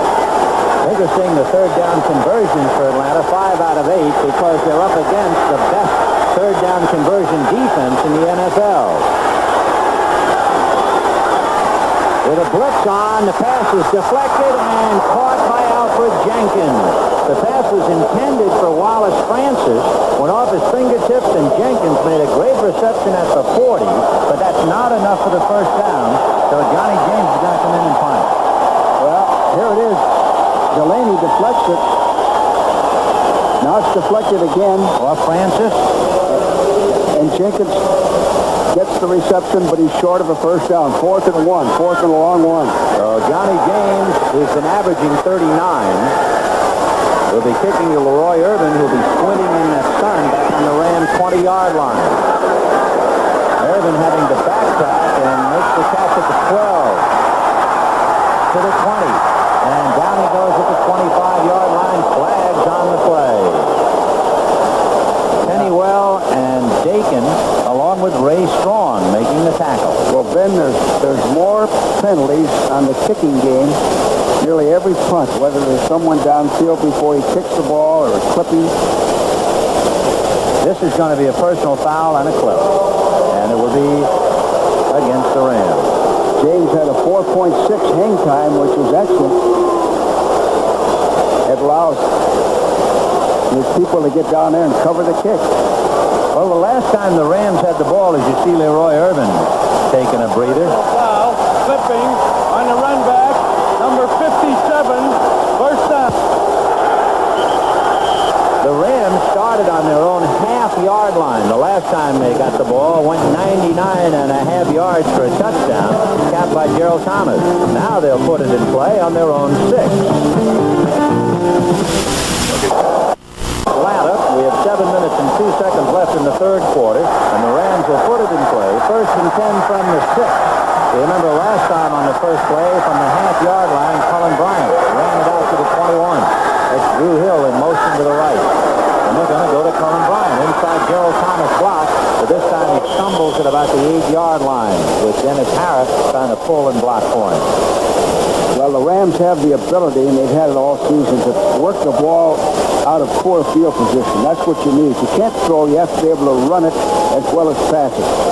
Dennis Harris hurt his right hand trying to get ready for a block. You can see him there in pain. In fact, Hill wanted to wave to the bench to get Hara out of there. And Hara pushed him as if to say, no, let me play.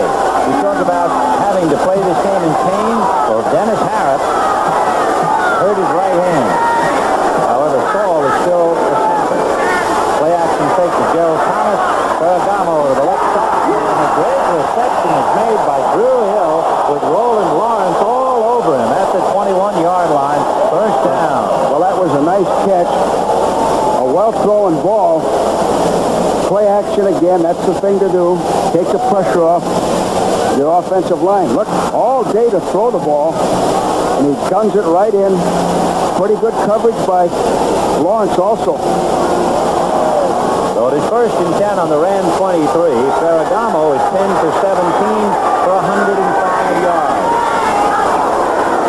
This time it's a quick out and another diving catch by Drew Hill, and he's down at the 26-yard line. So they picked up 3 on that play. Well, Lawrence is playing about 10 yards off of the ball. Smart thing to do is throw in front of him. Short out, pitches. There it is. 5-yard pickup. Ferragamo, with his 10 completions today, and actually he now has 11, has broken, ironically enough, Pat Hayden's old Ram record, and doing it while Hayden looks on. In motion, Terry Nelson, Gerald Thomas inside a Colin Bryant block. Pridemore pulled him down at about the 32, and it does, well, it's hard to say where they mark it, whether he made the first down or not. Very close. You know, Ben, when Gerald Thomas runs, he takes very short steps. You like that?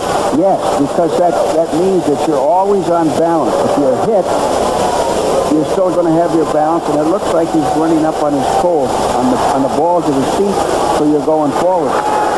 The ball is on the 32-yard line. They have to get just inches from the 33, so it's really less than a yard on third down to get the first down. And it will be Gerald Thomas spinning, and he picked up the first down even though they knocked him back. They get out to the 34-yard line. Ferragamo has also today passed for 113 yards. So to go over the 3,000 mark in yardage. And as we said, ironically, all this with Pat Hayden standing on the sidelines. Normally, when one man breaks a club record, he does it against a name in the record book, not against somebody who's standing and watching. That's right, Ben. So the ball at the Ram 34-yard line. First and 10. They started on their own 6 because of the clip. Ferragamo going to wind up and go deep, and deep is Drew Hill. No good in the battle with rolling line. Flag on the play. Yeah. I tell you, let's see. Well, it's real hard to see it there. It could be that he ruled that Lawrence is making contact before he has a chance to get the ball. It's very difficult to see the penalty there. So that's a 43-yard pass penalty, and it brings the ball inside the Atlanta 25. They'll spot it on the Atlanta 23-yard line where the Rams have it first and 10. Well, I'm sure that's what he called. He hit him around the waist as he went up to catch the ball. Denard goes wide left. Moore goes wide right. Bryan and Thomas behind Ferragamo. Ferragamo looking over the middle and then goes into the end zone. The left corner, no good. Denard defended by Kenny Johnson. Well, you know, Ben, the first half I mentioned that I wanted to see Ferragamo test the Falcons secondary deep. He didn't do it the first half. He's doing it the second half. Nearly every pass he's thrown has been downfield.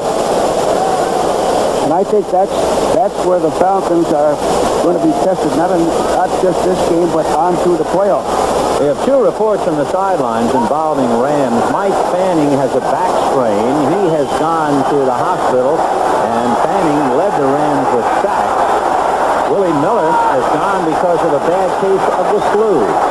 Second and 10 on the 23, and this time Cullen Bryant barreling down to the 15-yard line. Well, Ben, this half has been all Rams. They came out, charged up like they were against the Dallas Cowboys. They've moved the ball on the ground and in the air. They're in position now to take the lead. Third down and about 2.5 yards. The Rams were behind since Atlanta had led 7-0, 7-3, 14-3. The Rams had scored to make it 14-10, and the Rams on a pass interference play now have a third and a long 2 at the 15, and it's Mike Gooman, and Gooman has the first down but loses the ball inside the 10, and Atlanta recovers. Well, that was a big turnover. Looked like Kenny Johnson recovered the fumble, but the call is good. It's a draw. They've been very successful on the draw. Now watch the ball pop out right here. He's hit. Somebody reached in and got their hand on the ball, and number 37, Kenny Johnson, recovers the fumble.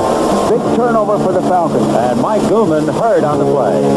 Gooman is okay physically. Mentally, he has to be unhappy. On a third and 2.5 to go from the 15, Gooman going into the middle of the pile, and suddenly you see Buddy Curry get out a left hand, and now coming up the hit was Al Richardson. That jarred the ball loose, and with the ball rolling around on the ground, Kent Hill tried to pick it up and couldn't do it, and tunneling his way underneath the pile was Kenny Johnson to make the fumble recovery. There's the moment when Al Richardson punched the ball out of the hands of Mike Gooman.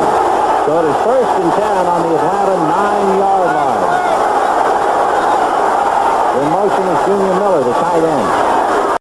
And they'll go to William Andrews, and he has his legs cut out from under him on a hard tackle by Phil Murphy, number 95.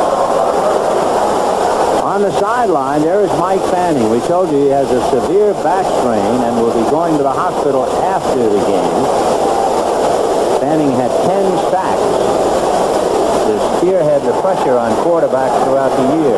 Well, that's the one thing that Mike Fanning excels at is rushing the passer. He has a good technique, and they'll miss him. I hope he's all right. Second and 11 from the 8-yard line. They lost a yard on that last play. Rams moving around. Barkowski throwing to Junior Miller. And he drops it, and let's see, Johnny Johnson has recovered it. So the catch was made, and Johnny Johnson falls on it, and the Rams take over inside the Atlanta 20. Well, Junior Miller never had a chance to put the ball away. Here it is. Here's the replay. Barkowski hits him coming over the middle. The ball's out in front. You see that? So he never really puts it away, protects it. Jarred loose, a big play for the Rams, gives them field position on the 17-yard line. Well, the Johnsons are well represented. Kenny Johnson recovered Blumen's fumble. Johnny Johnson recovers Junior Miller's fumble. First and 10 Rams on the Falcons' 17-yard line. Ferragamo looking deep with all kinds of time. Oh, my God. Now he has to run away from Don Smith, throwing in the end zone to Denard. Touchdown! Preston Denard.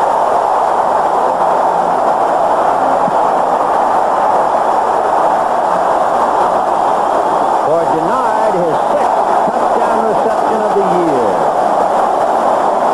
And the Rams have taken a 16-14 lead.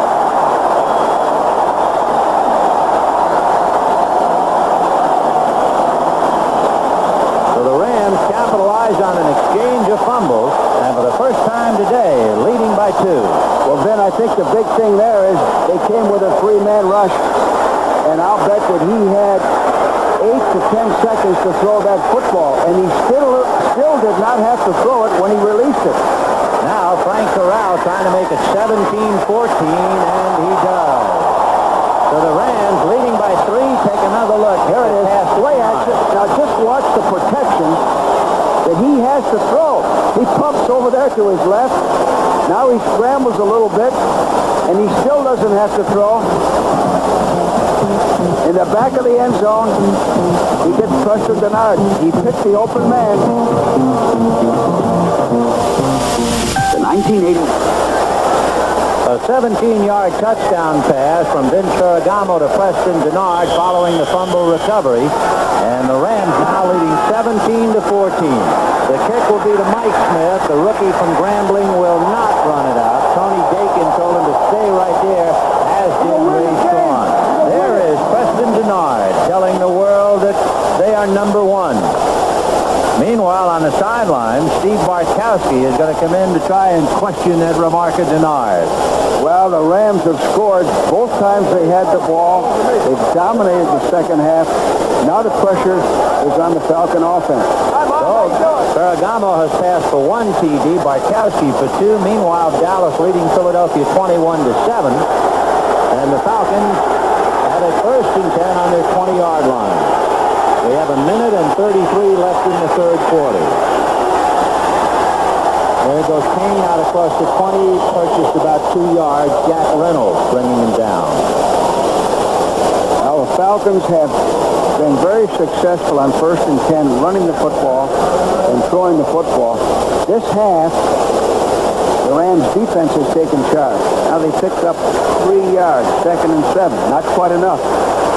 You need 4 or 5 yards to be in control on first down. Well, Lehman Bennett is certainly accustomed to seeing his Atlanta Falcons come from behind. They've done it 10 of the 12 times in the win column. William Andrews on a good block by Lynn Kane is to the 25, 30, 35-yard line. And what a block by Lynn Kane. Of course, he used to block in college for Charles White, and he just threw a dandy to Spring Andrews. And what a job of running by Lynn Andrews. Watch this. Watch Kane's block. There it is. Now watch Andrews. Andrews is hit in the backfield momentarily. Now watch him cut back here and put a move on Jack Reynolds. Gets an arm tackle. Now he uses the block of Junior Miller. Back to live. First and 10 on the Atlanta 35. Junior Miller in motion. It'll be Lynn Kane's time to carry across the 40. Dragged down by Jack Reynolds and Rod Perry at the 42-yard line.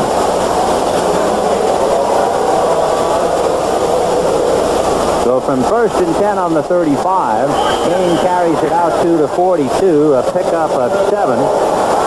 It'll be 2nd and 3 as the end of the third quarter with the score. The Rams 17, Atlanta 14. We now pause for a word from your local station.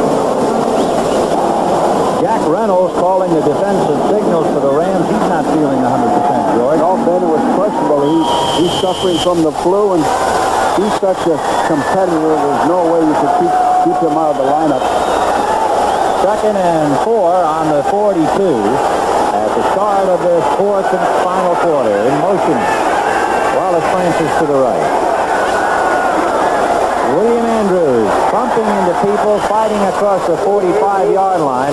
He was trying to get inside a block by Howell, and George Andrews took the block and still was able to jerk him down. And Jeff Van Note made a good block on that play, and Andrews read it and cut back. So George Andrews, watch Van Note, and of course he's a story in itself. 12 years. Well, I've said this, he reminds me of a great center I had named Lenny Hoss, who was always ready to play and a leader, and that's the type of guy Van Note is. 1st and 10 on the Atlanta 46-yard line, 17-14 Rams. James Mayberry is in there now with Lynn Kane, so they give Andrews a rest. And Mayberry is hit by George Andrews, but he doesn't go down, and bowls his way across midfield. And with that, let's go to Brent Musburger in the NFL Today. All right, Benny, it happened again. The Dallas Cowboys have tightened a noose on Philly as White goes to Pearson, and now it is 28-7. Remember the magic number, 25, and the Cowboys win the NFC. Back to Vince Scully and George Alice. All right, Brent, we'll keep the computer working to see whether Dallas can do it. If they can beat Philadelphia by 26 points, they'll win the division. And then it means the Rams would go to Philadelphia in the wild card game. From midfield, the Falcons on the move. Lynn Kane inside a block by Mayberry, and Kane gets down to just about the 40, and one of the officials was flattened that time by George Andrews, and fortunately he's all right. Then you know what I like is the Falcons bringing in Mayberry, who's fresh and big and a good blocker, and giving Andrews a rest, who's carried the load all year, and now using Mayberry as the blocker and Kane as the runner. Now that's good because they're in the playoffs. You don't want to overwork anybody in an effort to get that home field advantage. You want to win, but you got to keep your key men healthy. Good point, George. Mayberry in his stance, 1st and 10 on the Rams 40-yard line. And the first man, and it's Mayberry butting hard for about 2 yards. By the way, the official who was flattened was Gordon Wells, and fortunately he's okay. So Mayberry carries for a tough 2, and it'll be 2nd and 8. Here comes Andrews back in with Alfred Jenkins. Just that little blow, 2 or 3 plays, does wonders for an offensive back. There's Gordon Wells, the umpire, and of course the umpire stands right in the heart of the defensive area, and he gets a bump even when play isn't in. See, Leroy Irvin knocked into Gordon. Barkowski on a blitz by Ivory Sully is still able to unleash it to Lynn Kane, who is boxed in and got away from Johnson, and is finally pushed out of bounds by Nolan Cromwell, but he picked up the first down at the 23-yard line. Well, the Rams have had a lot of success dogging from nickel coverages. Here it is. There's Joe Harris and Ivory Sully coming in what we call a wide blow. That's the terminology on it. Barkowski dumps it off to Kane. Good running by Kane, and watch him stay in bounds right here. Now he's finally pushed out, but he picks up the first down. Ray Malavasi signing a new 3-year contract with the Rams, and the Rams are leading 17-14, but here come the Falcons, accustomed to coming from behind.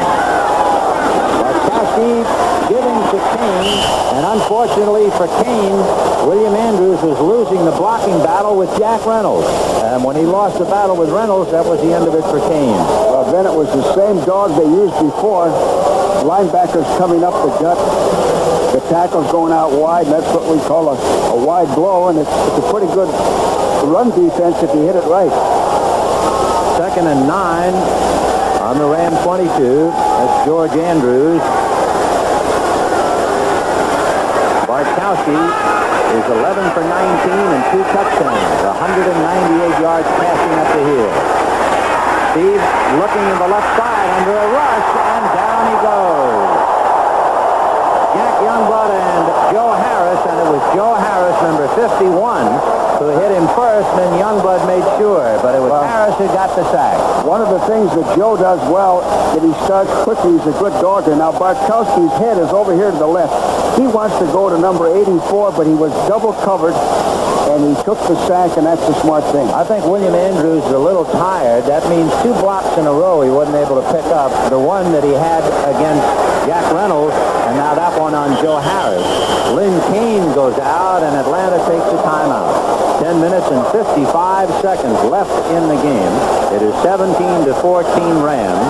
And Steve Bartkowski calmly going over to the sidelines to talk to Lehman Bennett. A lot of football left in this one. Don't go wandering off. 17-14 Rams.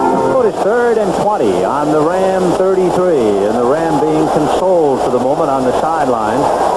The Atlanta Falcons riding high, having snapped the Rams' domination of having won the division 7 straight years. The Atlanta Falcons are the champions of the West. And, of course, they need a victory now to ensure themselves the home team advantage during the playoffs. Bartkowski on a 3rd and 20 from the Ram 33.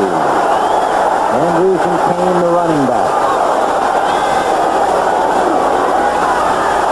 Bartkowski going to the left side. He's got Kane inside Joe Harris. Kane coming back now to the 25, and Johnny Johnson brought him down by the shirt at about the 21-yard line. Well, that helps Mazzetti, puts him in field goal range. They were out of field goal range up until then. He did the smart thing. He got the yardage to get the field goal, to make the field goal attempt, and let him run for the touchdown if he can. Mazzetti's longest field goal, George, 50 yards. So that was an important completion to possibly tie the score here. The hold by John James at the 29. So it is a 39-yard field goal attempt by Tim Mazzetti. And the kick is up. The kick is no good. So the Rams have held.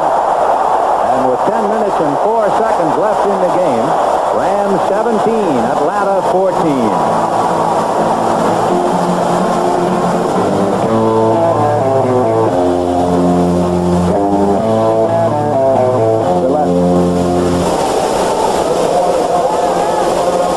Tonight on CBS, start with 60 Minutes. Then on Alice, guest star Martha Ray as Mel's mother just can't stop flirting, and that suits Mel just fine. That's all tonight, right here.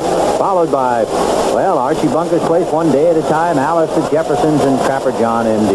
Tonight on CBS. Got quite a show going here. 10 minutes and 4 seconds left in the game. 17-14 Rams, who have stiffened. And it is 1st and 10 on the Rams 21. The running backs, and it's Gerald Thomas testing the right side, moves it out to the 25-yard line. Bob Glazebrook making the tackle. Go back to Brent Musburger in the NFL today. All right, Vinny, Tony Franklin, 1 of 5 for the Eagles. An important field goal now against the Dallas Cowboys. This one's up and it's good. A 29-yarder. So now it is 28-10, 18-point spread, magic number 25. Back to Vince Scully. All right, Brent. It is 2nd and 6 on the Ram 25. Gerald Thomas, he's out in the open to the 45, to midfield, and he's going to be dragged down from behind as he rolls out of bounds at the 36-yard line of Atlanta. Boy, is this fella Thomas. Well, he is. He has quickness. He starts like he's coming out of the blocks. He's got maneuverability, and he has size. Now watch how quickly he starts here. Here's 33. Cullen Bryant leading the way. There's a block. Now watch the little quick move he makes here. He's got size, speed, strength. He looks like he's going to develop into one fine football player. It's a rather incredible story as the Rams lose Wendell Tyler, Elvis Peacock, Eddie Hill, and in the 15th game of the season discovered Gerald Thomas. Here's Cullen Bryant, but he is nailed at the 35, falls forward for a yard or two. Merrow and Smith there to make a very hard hit. And Gerald Thomas, who went to the sideline, or just a breather.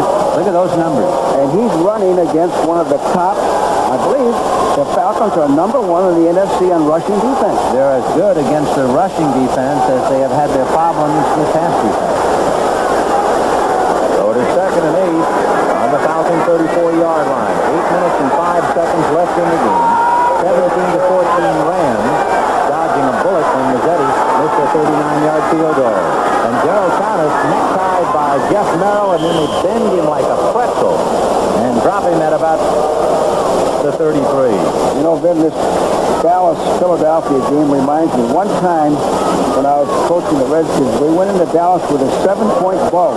In other words, if we didn't lose by more than 7 points, we'd win our division. So we ended up thinking more about that than we did about playing the game. We ended up losing the game by 14 or 15 points. And that's what you can get into playing that point game. Well, that point spread down there in Texas, 25 points to the tie, which would give Dallas the division. As Ferragamo to Terry Nelson, who is hit and loses the football, and Nelson hit by Kenny Johnson. Well, the big guy had the wind knocked out of him. What a lick by Johnson. It's the same pass, then, that he caught earlier, only deeper. It's a crossing pattern. The receiver has to focus. Here it is, now. We'll see it all on this. It's a crossing pattern to Terry Nelson. And Johnson's only 176 pounds. Nelson is 240. But it's the big thing is you're looking at the ball. You're wide open. You're not protected. Joel Williams almost caught that for an interception. Nelson still down. 17-14 Rams. I think it's just his wind. 6 of his last 9 field goals. From this distance, he is only 2 from 7. The hole by Nolan Cromwell at the 39. So it'll be a 49-yard field goal, and it's a snap right to Cromwell. Kenny Johnson is going to pick it up, and Johnson is on his feet, and he's going to be dragged down by Nolan Cromwell. Kenny Johnson recovered that elusive football. Let's see who the center was, Ben. We always talk about who's making the snap. I believe that's, well, the ball was right through Nolan Cromwell's hands. It may have been a little faster, more velocity on it than he thought. A nice pickup. Rich Saul, by the way. Rich Saul. Well, Dennis Harrow usually makes it. That was a good pickup by Kenny Johnson, 37. So just as the Rams had dodged a bullet on the 39-yard field goal attempt that was no good. You know, it looked like Cromwell wasn't expecting it quite that fast or that soon, because the ball went right through his hands. It wasn't a high snap, it was a hard snap. 1st and 10 on the Ram 33. We'll take another look at that in a moment, but right now let's get back to live action with Kane and Andrews behind Barkowski. On a blitz, the Rams trying to stop Kane, but he has the opening. And Kane is across the 20-yard line to the 19 before Leroy Irvin can bring him down. Let's go back and look at the snap, George. Well, Ron Saul in there, Rich Saul in there making the snap. Yeah, that was a good snap. Perfect. That was just a mistake by Nolan Cromwell, the holder. So here, when you're dogging, this is the last play. When you're dogging, you sometimes don't fill all the gaps. Lynn Kane found the open gap and picked up big yardage. And Lynn Kane looks like a much better runner than the last time we saw him in Atlanta. Yes, he does, Ben. He's explosive. Good point. 1st and 10 on the Ram 19. Barkowski under pressure from Reggie Doss. Throwing to Wallace Francis, no good. Leroy Irvin defending.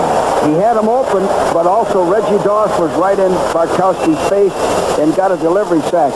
You were talking about the last time we saw Lynn Kane, and he was running with a hip pointer. You remember, Ben? He wasn't completely sound.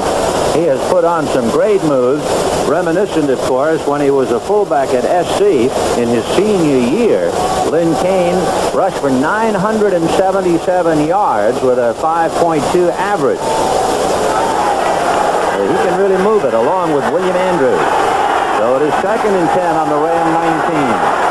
Andrews, the setback behind Barkowski.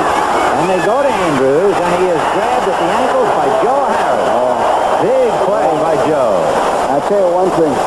Joe Harris, we use the word underrated. Joe Harris is an underrated football player. He can play regular, I wanted him, when I was coaching the Redskins, then just for the special teams because he was always making big plays. He's that type of guy. And he's got a good attitude, tremendous attitude. He's hungry. I guess you have to have a great attitude to play on special teams as long as he has. 3rd and 8 on the 17. Big play for Bartkowski now. Getting a little protection. Throwing over into the end zone. No good. And wait a minute. Flag on the play. Leroy Irvin claiming he is innocent. So let's see. Well, you know, the way it is now, any contact downfield, incidental or not, is usually called against the defense. And I think they call Leroy Irvin. Here it is right here, 47. Alfred Jackson trying to get out. It looked like he pushed him a little bit with his left arm. Boy, that's really calling it close then. So Irvin had his hands on him for sure. I really don't think it made much difference in whether the pass was completed or not. Interference in the end zone. Number 47. First down on the 1-yard line. So thanks to the interference in the end zone, that turns out to be a 16-yard pass penalty from the 17 to the 1. And now Atlanta, trailing by 3, with 5:32 left in the game, has a chance to punch it over and take the lead again. Andrews and Kane behind Bartkowski. They go to Andrews and they stack him up. And then on a second effort he goes over, but it might have been they had ruled that his forward progress had been stopped. Well, they shouldn't call it that soon, but Andrews is that type of back. He always has a second half effort. He's twisting, he's turning. That's Pat Thomas, unable to play because of a bad ankle, trying to tutor Leroy Irvin on the sidelines. Irvin is a rookie from Kansas, and Thomas 5 years in the league from Texas A&M. Well, Leroy Irvin's doing a good job today. It's real tough to play the corner when you're one-on-one. As you can see, the nose of the football less than a yard away from the plane of the goal line. Quarterback sneak's a good call here. We'll see if Bartkowski goes that route or not. And note the center. Note they're going to Andrews, and he is belted. He didn't make it. Jack Reynolds on the bottom was the guy who hit him. You know, you got a tough decision right here. Lehman Bennett, and here it is. Reverse pivot and a handoff to Andrews, but the Rams have good penetration. They're low. Didn't even come close. But right here, I think you have to go for it because you're looking for that home field advantage. You got to go ahead. You don't want to tie. Andrews trying to go over the top, and that's exactly where Jack Reynolds went to cut him off with the pass. 3rd and goal from the 1. 17-14 Rams. Here come the Falcons. Lynn Kane. And Kane is down shy of the plane by Jim Youngblood.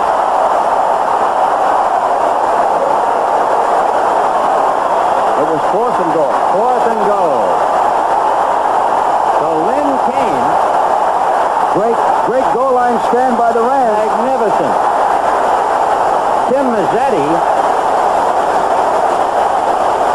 George, I hate to correct you. That was only 3rd down. Third. The scoreboard said 4. That was only 3rd. Yeah. So now it is 4th. Now it's 4th. Mazzetti is going to try and kick a field goal to tie it up. Yeah. The hold by John James at about the 8-yard line. And Mazzetti kicks it up and good.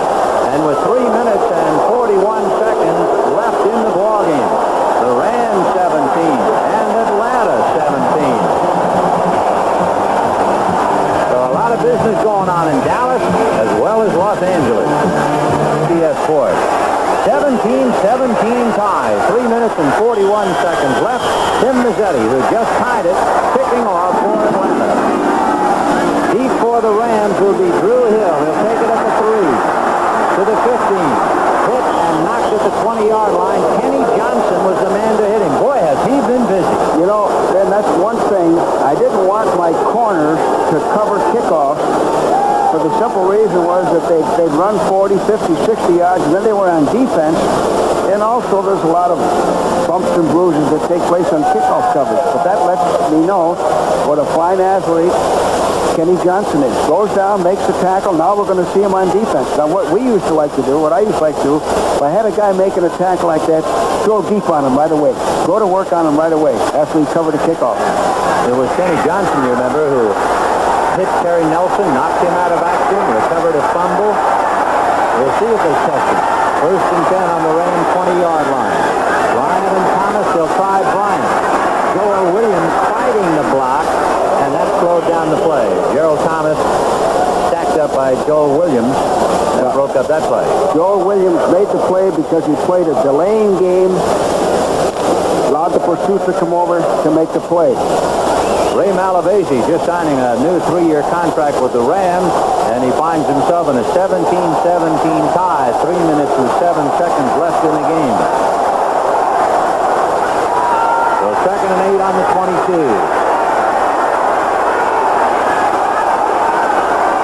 On a play action fake to Thomas, Ferragamo throwing to his man and completes it to Preston Gennard at the 41-yard line. The pickup at 21 and a 1st down. Well, they're throwing over Joel Williams, number 58, and in front of number 37. Here it is. See Joel Williams go up, and in front of 37, Kenny Johnson. Ferragamo is now 13 for 22 and 130 yards, 1 touchdown. Barkowski has thrown 2 touchdowns and has passed for 210 yards. That's Terry Nelson, well enough to be in motion. And here goes Gerald Thomas in motion and finally pulled down by Robert Pennywell. Al Richardson also involved in the play. Ferragamo has gone to Gerald Thomas mostly for the running. Thomas has rushed for 134 yards prior to that carry. He has been the rushing leader today. In fact, Thomas has now gone to 141 yards. 2nd and 3 on the 48. Ferragamo going to the right side, and Drew Hill is hit by Roland Lawrence. There's a flag on the play where Drew Lawrence stood over Drew Hill, and of course pros don't like that. No, and the reason he could do it, then the ball was thrown behind Drew Hill. Let's see if we can see it. This is a good call by Ferragamo. 2nd down and 3.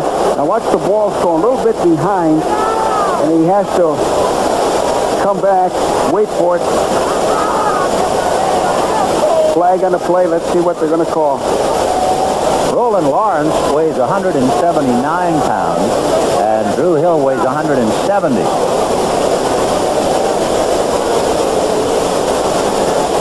Illegal motion, number 78 on the offense, 2nd down. So Jackie Slater, guilty of illegal motion. There you have it, a 17-17 tie. We have 2 minutes and 7 seconds left in the game. Reggie Doss and the other members of the Ram defensive squad resting on the sideline. Ferragamo has Gerald Thomas in motion wide to the left. Cullen Bryant on a screen to the right. Harrah throws a block on Glazebrook. Joel Williams finally knocks him out of bounds. Dennis Harrah turning Glazebrook, number 36, out of the play, and Buddy Curry had to come over and make the tackle as we get to the 2-minute mark. So 2 minutes left in the game, and a great one it is, a 17-17 tie. 2 minutes left in the game, a 17-17 tie. The Rams trying to at least get close enough for a winning field goal. The Rams trying to win so that they might possibly host the wild card game. Atlanta trying to win so that they then could host all of the playoff games. It's a big moment with 2 minutes left. 3rd and 1 at midfield. And they'll go to Gerald Thomas, who spins, and I don't believe he made it. Let's go to Brent Musburger in the NFL Today. All right, Vinny, 2 seconds to go. San Francisco trailing Buffalo 18-13. Joe Montana tries to find Clark. If Buffalo wins, they go to the playoffs, and they make it 18-13. Meanwhile, down in Dallas, the Cowboys are making another move. Danny White pulls out. He's got Billy Joe Dupree in the end zone, and he's hit him. The extra point is good, and the Cowboys lead by 25. Back to Vince Skelly. Magic points, Brent, 25 points. So we'll be watching that game very closely. As we said, we didn't think he made the 1st down. He missed it by that much.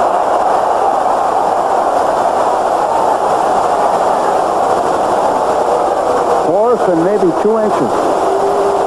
We'll see now. It would appear, Frank Corral is going to come in and punt, much to the displeasure of the crowd. If Dallas beats Philadelphia by 25 points or more, Dallas would win the East. Philadelphia would be the wild card, and the Rams would go to Philadelphia. That's it. What a wild setup. 4th and inches, and the Rams are not going to gamble. Corral will be punting. Kenny Johnson, the ever-present Mr. Johnson, standing on the Atlanta 10-yard line. Corral will be punting from his own 40. No trick, straight snap. And Corral booms it down the left side, and it will go into the end zone. So Atlanta will have 80 yards to go from their own 20. And Corral, of course, did not want to go in the end zone. That's the last place he wanted to go. You pick up 20 yards on that punt, the way it turned out. So our executive producer, Charles H. Milton III. Our producer, Perry Smith. Our thanks to our director, Tony Berna. Statistical help furnished by the good Dr. Bob Wood. Dennis Mnuchin's help in the booth, greatly appreciated. Ozzie Lang sending along the scores of other games. And to all of the other fellas, from all of us to all of you, the happiest of Christmases and a very blessed and happy New Year. 1st and 10 for Atlanta on their own 20-yard line. They have a minute 30 left in the game in a 17-17 tie.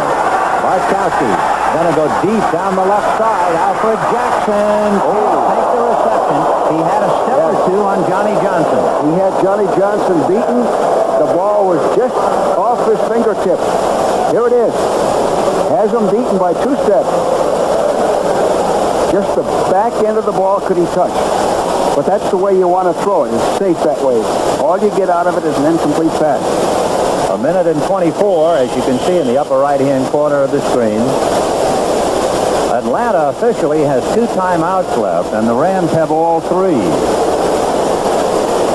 So it'll be 2nd and 10 on the 20. It'll be interesting here, Ben, to see if he goes for the first down or if he goes for the bomb again.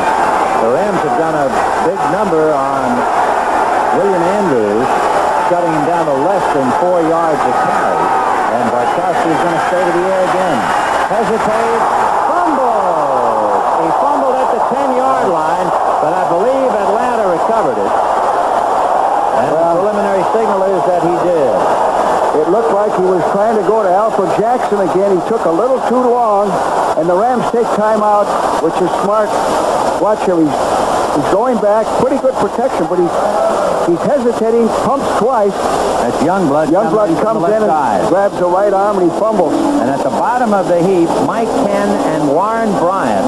And Ken and Bryant fold themselves over the football. Now, Ben, what we have is that the Rams are in a position where they can use another timeout and go for a block, or they could signal for a free catch and kick a field goal.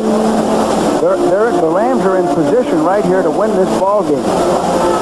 It is a 3rd and 21 for Steve Bartkowski. There's Jack Youngblood taking a breather for the moment. On the sidelines moments ago, you saw Dennis Harrop visiting with Jackie Slater.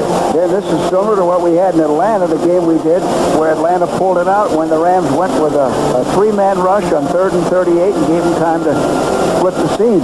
A minute and 10 seconds left in regulation time, a 17-17 tie, but because of that fumble, it is 3rd and 21. The ball is on the Atlanta 9. Nolan Cromwell went to Malavasi for a moment, now bringing in defensive signals and strategy. Cromwell, when he was in college, 2 years he was a quarterback at Kansas. He's accustomed to calling plays. It'll be interesting to see if they go for the bomb here. And meanwhile, Frank Corral, who has been thoroughly frustrated most of the day, standing in the wings, waiting for one more shot at center stage. They just took Junior Miller out, and they have 3 wide receivers in. So let's see what Bartkowski does. 3rd and 21 on the Atlanta 9-yard line. Hilton and Andrews, Francis and Jenkins go right. Jackson goes left. Bartkowski from the end zone. Passing and complete to Wallace Francis, who makes the reception. Going out of bounds. Browns at the 24-yard line. Great throw and a great catch. Now that takes the Rams out of the possibility of signaling for a free catch. They'll probably have the punt block on. 1:05 left. Well, Leroy Irvin is back on the Ram 35-yard line. John James standing at the 10. It is a 4th and 6. Tony Dakin counting heads up front. He'll be picking up strays in case somebody breaks through, and Laughlin is also back there. Robert Pennywell is in to block on the corner on the right side.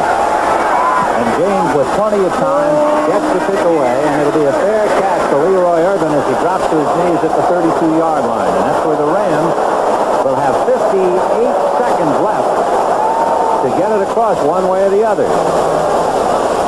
Well, what the Falcons did, they used up the entire 30 seconds on the clock to give the Rams less time to throw. Quickly, let's go to Brent Musburger in the NFL Today.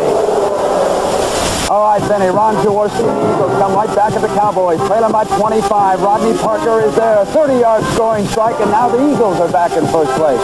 But hold on, there's time left, and the extra point is good for Philadelphia. 35-17. Let's send it back to Vin Scully.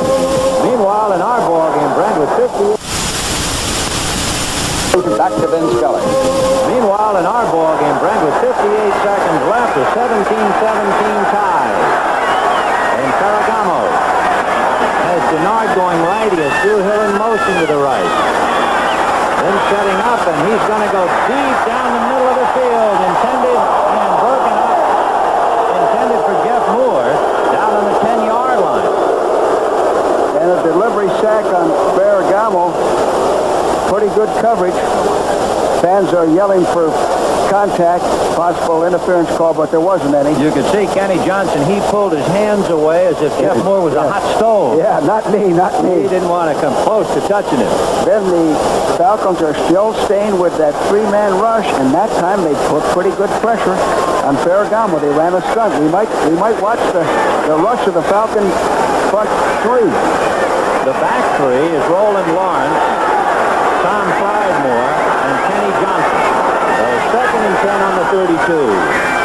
Ferragamo has time, and he has Lydell Mitchell. And Lydell Mitchell is stopped at the 45-yard line. The same Mitchell for 9 years, playing with Baltimore out of Penn State, and just picked up last week after Elvis Peacock was hurt. Well, Lydell acts like he's hurt. Lydell's an excellent receiver. He used to lead the Baltimore Colts in receiving most every year. 44 seconds. Vince Ferragamo has completed 15 out of 25 for 156 yards and 1 touchdown. Steve Bartkowski has passed for over 200 yards, 225 to be exact, 2 touchdowns. The Rams, as they look at the clock, 44 seconds left in regulation. The Rams have 1 timeout left. Atlanta has 2.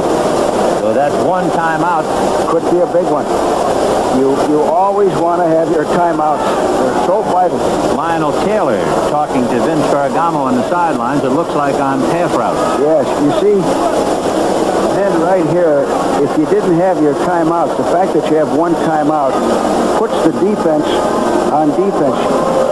You can run the ball. You can do certain things that you might not want to do or take a chance to do because of the fact that you have 1 timeout left. The Falcons, I don't think that's going to make much difference. They'll never get the ball. 44 seconds left in the game. A victory for Atlanta would be a most important victory. Atlanta will play every playoff game until the Super Bowl on its home field. If Atlanta defeats L.A., or number 2, Dallas defeats Philadelphia, and Dallas is leading Philadelphia. The question as to where the Rams go will depend upon the point difference if Dallas beats Philadelphia. It's a wild day and not over yet. And if it ends in a tie, I think Atlanta would still get the home field advantage. First and 10 on the Ram 45 with 44 seconds left. Lehman Bennett trying to will the Atlanta defense to stop Los Angeles.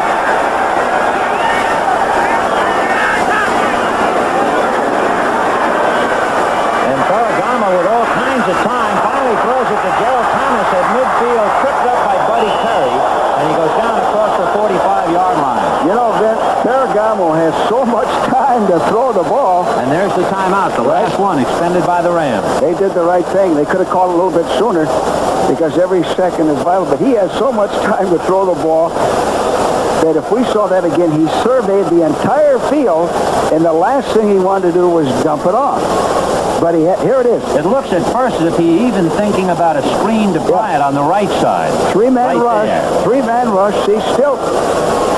Now, he's really not rushed yet. Jackie Slater doing a good job to save him. Right, you got 5 or 6 men blocking 3, and he dumps it off to Gerald Thomas. That's Buddy Curry tripping him up. And they take their last time out. So Ferragamo has 34 seconds to either hit for the big score or get close enough for Corral.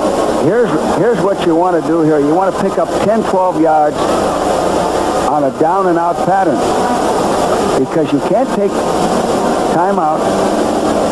You don't want the clock to run out on you.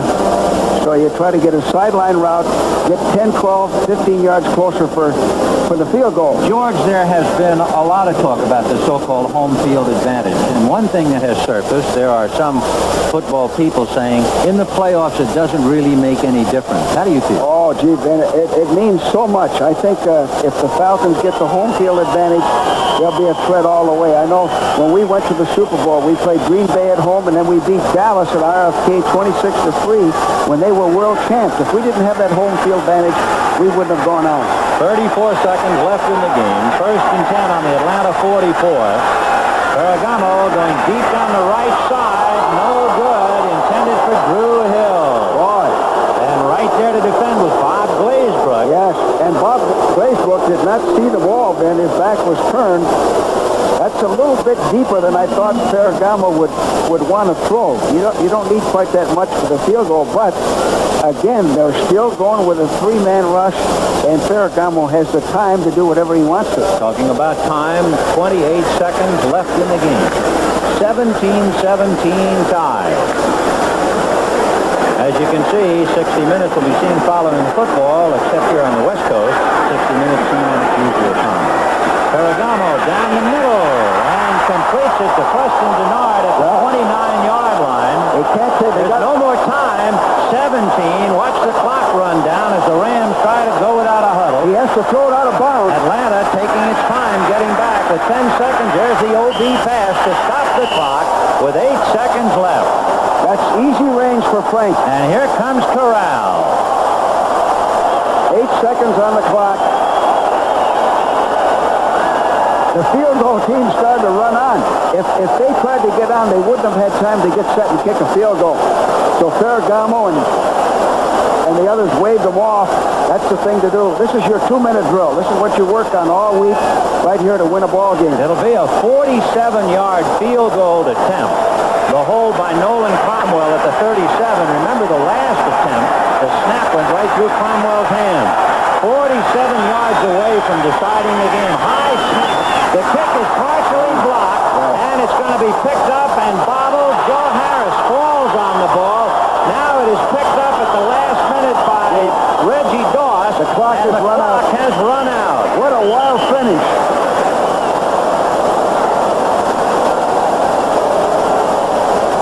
Reggie Doss trying to scramble as the snap was high. Right, high snap. Then the kick is blocked. Gave him the laces, too. Kenny Johnson, I believe, got his hand on the field goal attempt. There's Pridemore and Joel Williams. Joe Harris had his hands on it. He couldn't hold it. Reggie Doss trying to run it down. And as he does with Kenny Johnson on top of him, time ran out. And no flags. So we are going into overtime here in Anaheim. There'll be a toss of the coin, and what an important coin flip that will be for both teams. Then we'll have a 3-minute intermission, and then 15 minutes with the usual timeouts and a road trip online for the loser. So here it is. The visitor gets to make the call, Bill, then on this. Frank Reed and Roland Lawrence down there with Jack Gunn. They'll call heads or tails, see if we can... Out and clear in the air. He called a tail. And it is a hit. A head. The Rams have won the toss. Well, with the rules, you got to receive. Stand over there, Jack. Los Angeles, 1-0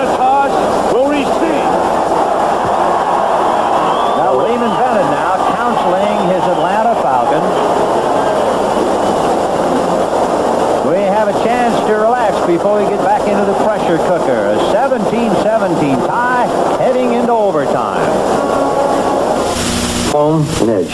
Which one after the 3-minute rest period? 2 timeouts apiece in overtime. The Atlanta Falcons will be kicking to Drew Hill. He's going deep for the Rams.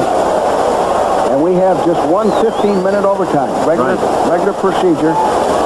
Regular season procedure.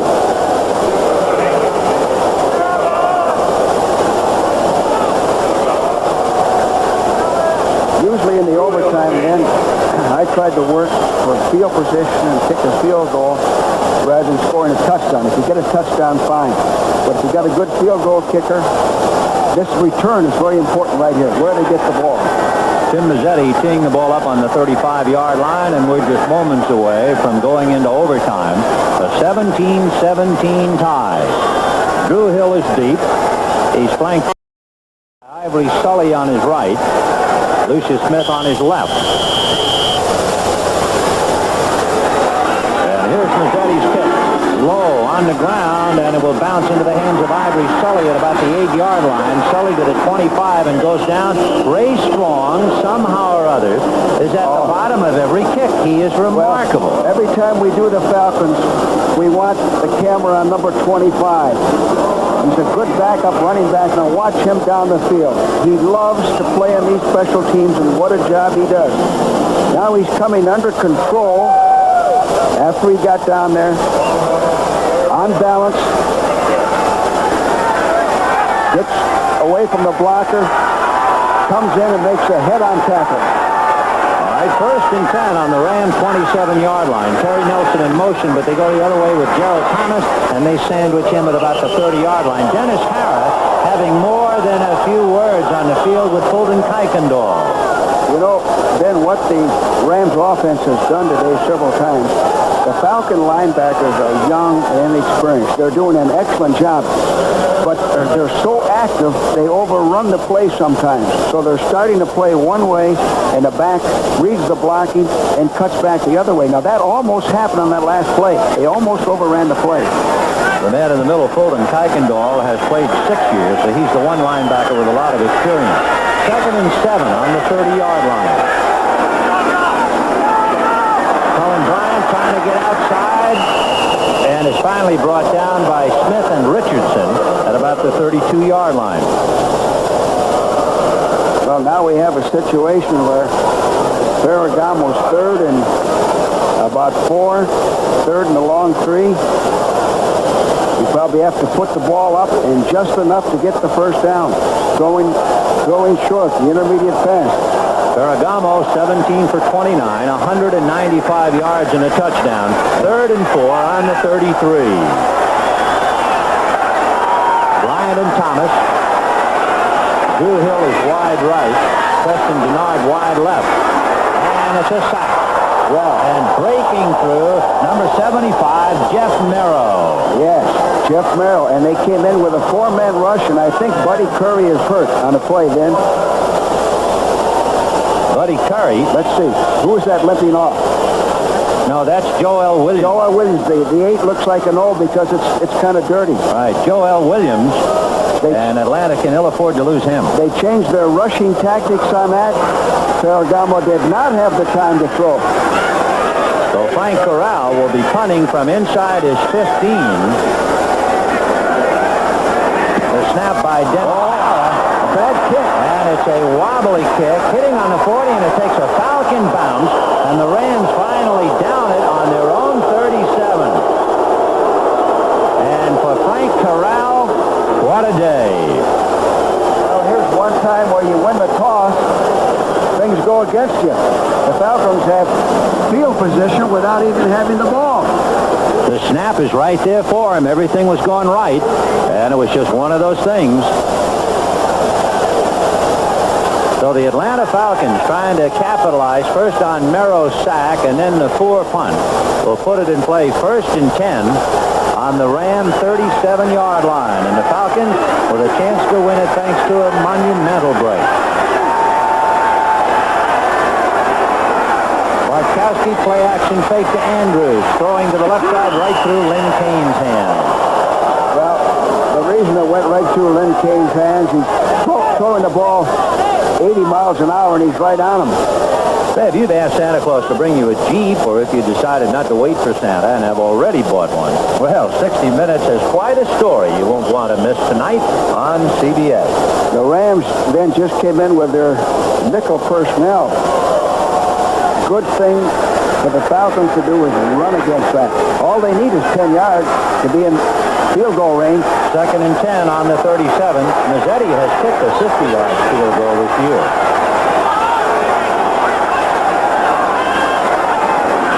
Barkowski going to go to the air. And I mean, he's on the left side, and it is intercepted. Rod Perry caught it out of bounds. Rod Perry making the catch, OB. Great recovery by Rod Perry, out of bounds.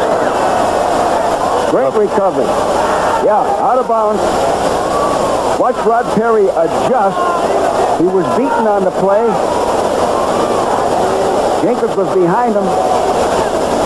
And Perry comes down out of bounds. His left foot was on the line. It even looked, if Perry had missed the ball, I think Jenkins would have been OB as well. Yes, it could have been. So it is 3rd and 10 on the Ram 37. Mazzetti loosening up. He'll be called on in a moment unless Barkowski can pick up a Big Ten to keep the drive going in overtime. And he goes in and out of the hands of the intended receiver, Alfred Jenkins. Jeff Delaney drilled him. And Alfred Jenkins was aware of that. He was kind of tiptoeing in there. That's the fast goal where you pick up the 10 yards. So now they have blown the chance of the field goal, and they'll have to punt the ball. That's how important. George, would you second-guess the strategy of passing deep? Yes, I think with that field position, with the good running game they have, you run the football. You pick up a first down. Now let's see Johnny James. Remember, he has kicked 25 punts out of bounds inside the 20. He doesn't want to return. And he pops it in the air nicely. The ball is going to hit on about the 10-yard line. And the Falcons are going to down it where? In the end zone. They couldn't do it. The one player was in the end zone when he touched the ball. James Mayberry trying to keep it out. That could have been down on the 1-yard line. Tom Pridemore bumping it. And with that, let's go to Brent Musburger in the NFL Today. All right, Benny, the Philadelphia Eagles are going to win the NFC East after all. Wilbert Montgomery with a big touchdown. 2 minutes and 5 seconds to go in Dallas. It is now 35-27, but the Cowboys had to win it by 25. Back to Vin Scully and George Allen. Okay, Brent. Meanwhile, we have 12 minutes and 26 seconds left in overtime. 1st and 10 for the Rams on their own 20-yard line. Gerald Thomas in motion to the left, picked up by Joel Williams, who's healthy again. Ferragamo throwing it away at the 40-yard line. You know, Ben, the Rams got out of a bad situation there. To have that field position and the Falcons not even make 1 yard. That's right. They had it 1st and 10 on the Ram 37 because of the 11-yard punt. Very fortunate. Both teams have disbanded the running game going to the air. Well, let's see. Andrews has rushed for 77 yards. Kane for 62. The big man is Gerald Thomas for 144. 2nd and 10 on the 20. In motion is Drew Hill to the right. And Ferragamo has his man with flags all over the place. The catch made by Cullen Bryant. Kuykendall and Curry were there, and let's get the interpretation now. And it looks like a legal procedure against the Rams. Falcons then still going with that 3-man rush. Yes, the penalty is against the Rams. Still going with the 3-man rush. Trying to force Ferragamo to throw underneath. They're trying to take away the bomb, which they have pretty well today. Offside, number 30, offense, lined up offside. 2nd down. Terry Nelson is going to come out of the game. Jeff Moore, another wide receiver, comes in. So there's Terry Nelson coming out. Well, you got to play this as pass. 3 wide receivers. 2nd and 15. The ball on the Ram 15-yard line. You have Denard and Hill on the right side. Moore goes wide left. And they split Bryant and Thomas. the left side to Gerald Thomas, but Williams and Kuykendall knock him down at the 20-yard line. You know, they picked up 5. They're back where they started, only at third down. Then, excuse me, you know, I was just watching the defensive linemen of the Falcons. The guys that... And let's see, did he get to the 30-yard line for the first down or not? I believe he did. Let's see. Yep. What a tremendous effort by Cullen Bryant. Here it is. 3-man rush. Ferragamo again has plenty of time. They're trying to keep everything in front of them, the defense is. Got away from great effort. Spinning. Curry and Williams. When you spin, you throw the tacklers off. So Cullen Bryant saves the moment, if not the day, for the Rams to pick up that hard-nosed first down on the Ram 30-yard line.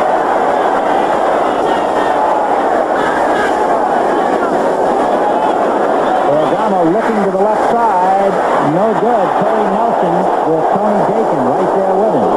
And that's the same pattern that Terry Nelson got the wind knocked out of him on. It's the third time they've used it. They're booing because the crowd feels Dakin had interfered with Terry Nelson. No, he just had position on him. Here it is, right here. If anything, Terry Nelson ran into the defender, Dakin standing there. So it is 2nd and 10 on the Ram 30. Time left in overtime, 10 minutes and 40 seconds. The Rams trying to win it, then they would host Dallas in the wild card game. Little screen to Bryant on the right side, and they sandwich him. Glazebrook and Williams drop him as he got across the 30-yard line. Ben, did you notice how Bryant protected that football? He sensed there was going to be contact from the inside and the outside. He protected the ball, put 2 hands on it. That's one of the reasons why this guy seldom fumbles and why he's such a complete football player. Bryant has really done the tough work for the Rams. He has carried for a total of 67 yards. Bryant has also handled passes for 47 yards. So a big third down play for Ferragamo. The back release, and he is drilled by Jeff Merrill coming in from the right side. Well, you know what they did, Ben? They came in that time with a 4-man rush. That was the difference. They came in with... So with the sack by Merrill, it's 4th down. Corral, whose last punt only traveled 11 yards, will be punting from the 15-yard line. 10 men up front. Andrews trying to pick off the blockers, and Corral gets it away. It's a good punt. Kenny Johnson letting go as he called a fair catch out. No, he didn't. He just waved at the ball. He'll bring it across the 15. What a punt. A tremendous punt after such a long day by Frank Corral. He hit that thing as far back as Mexico. Well, you know, the reason then is that the Falcons had a 10-man front. They're trying to block the punt, 10 men up. You have no chance for a return. They rushed him. He got it off. And then when you don't feel the punt and you let it bounce, you're going to lose 15 or 20 yards. 65-yard punt. As the pro golfers say, he laid a little angry on that one. Yes, he did. 65 yards, and the Falcons now put it in play. 1st and 10 on their own 17.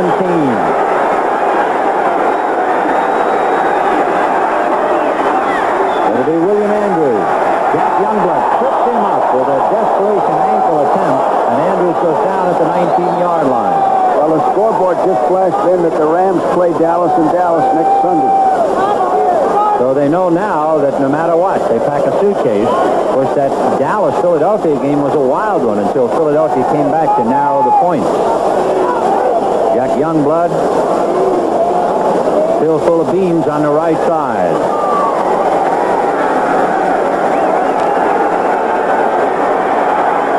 Second and 8 on the 19-yard line for Atlanta. Chasky getting to Lynn Kane, and there are Rams all over the place as far as Kane is concerned.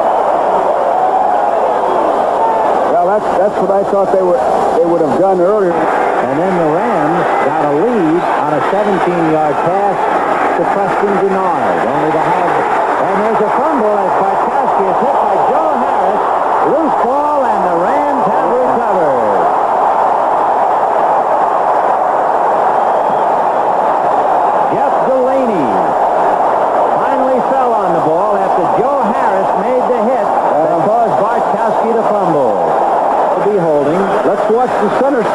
The snap will be from Dennis Harris. So it's a 23-yard field goal. Bad snap, but he gets it up and kicks it through anyway. The snap was on the ground, and he still got it through. The last three snaps were all bad. So with exactly 8 minutes left in the 15-minute overtime, Frank Corral, who had had such a frustrating day, has a 65-yard punt to put Atlanta in a hole, and then kicks it through despite the low snap. Take another look at it. Here it is. Good hole by Cromwell. He sets it up and he kicks a line drive. And so that's it from Anaheim. Vin Scully for George Allen, wishing you a very Merry Christmas. The Rams have gotten a present to beat Atlanta 20-17, but they're still going to have to go to Dallas. Now for the last time today, we'll go to Brent Musburger in NFL headquarters in New York.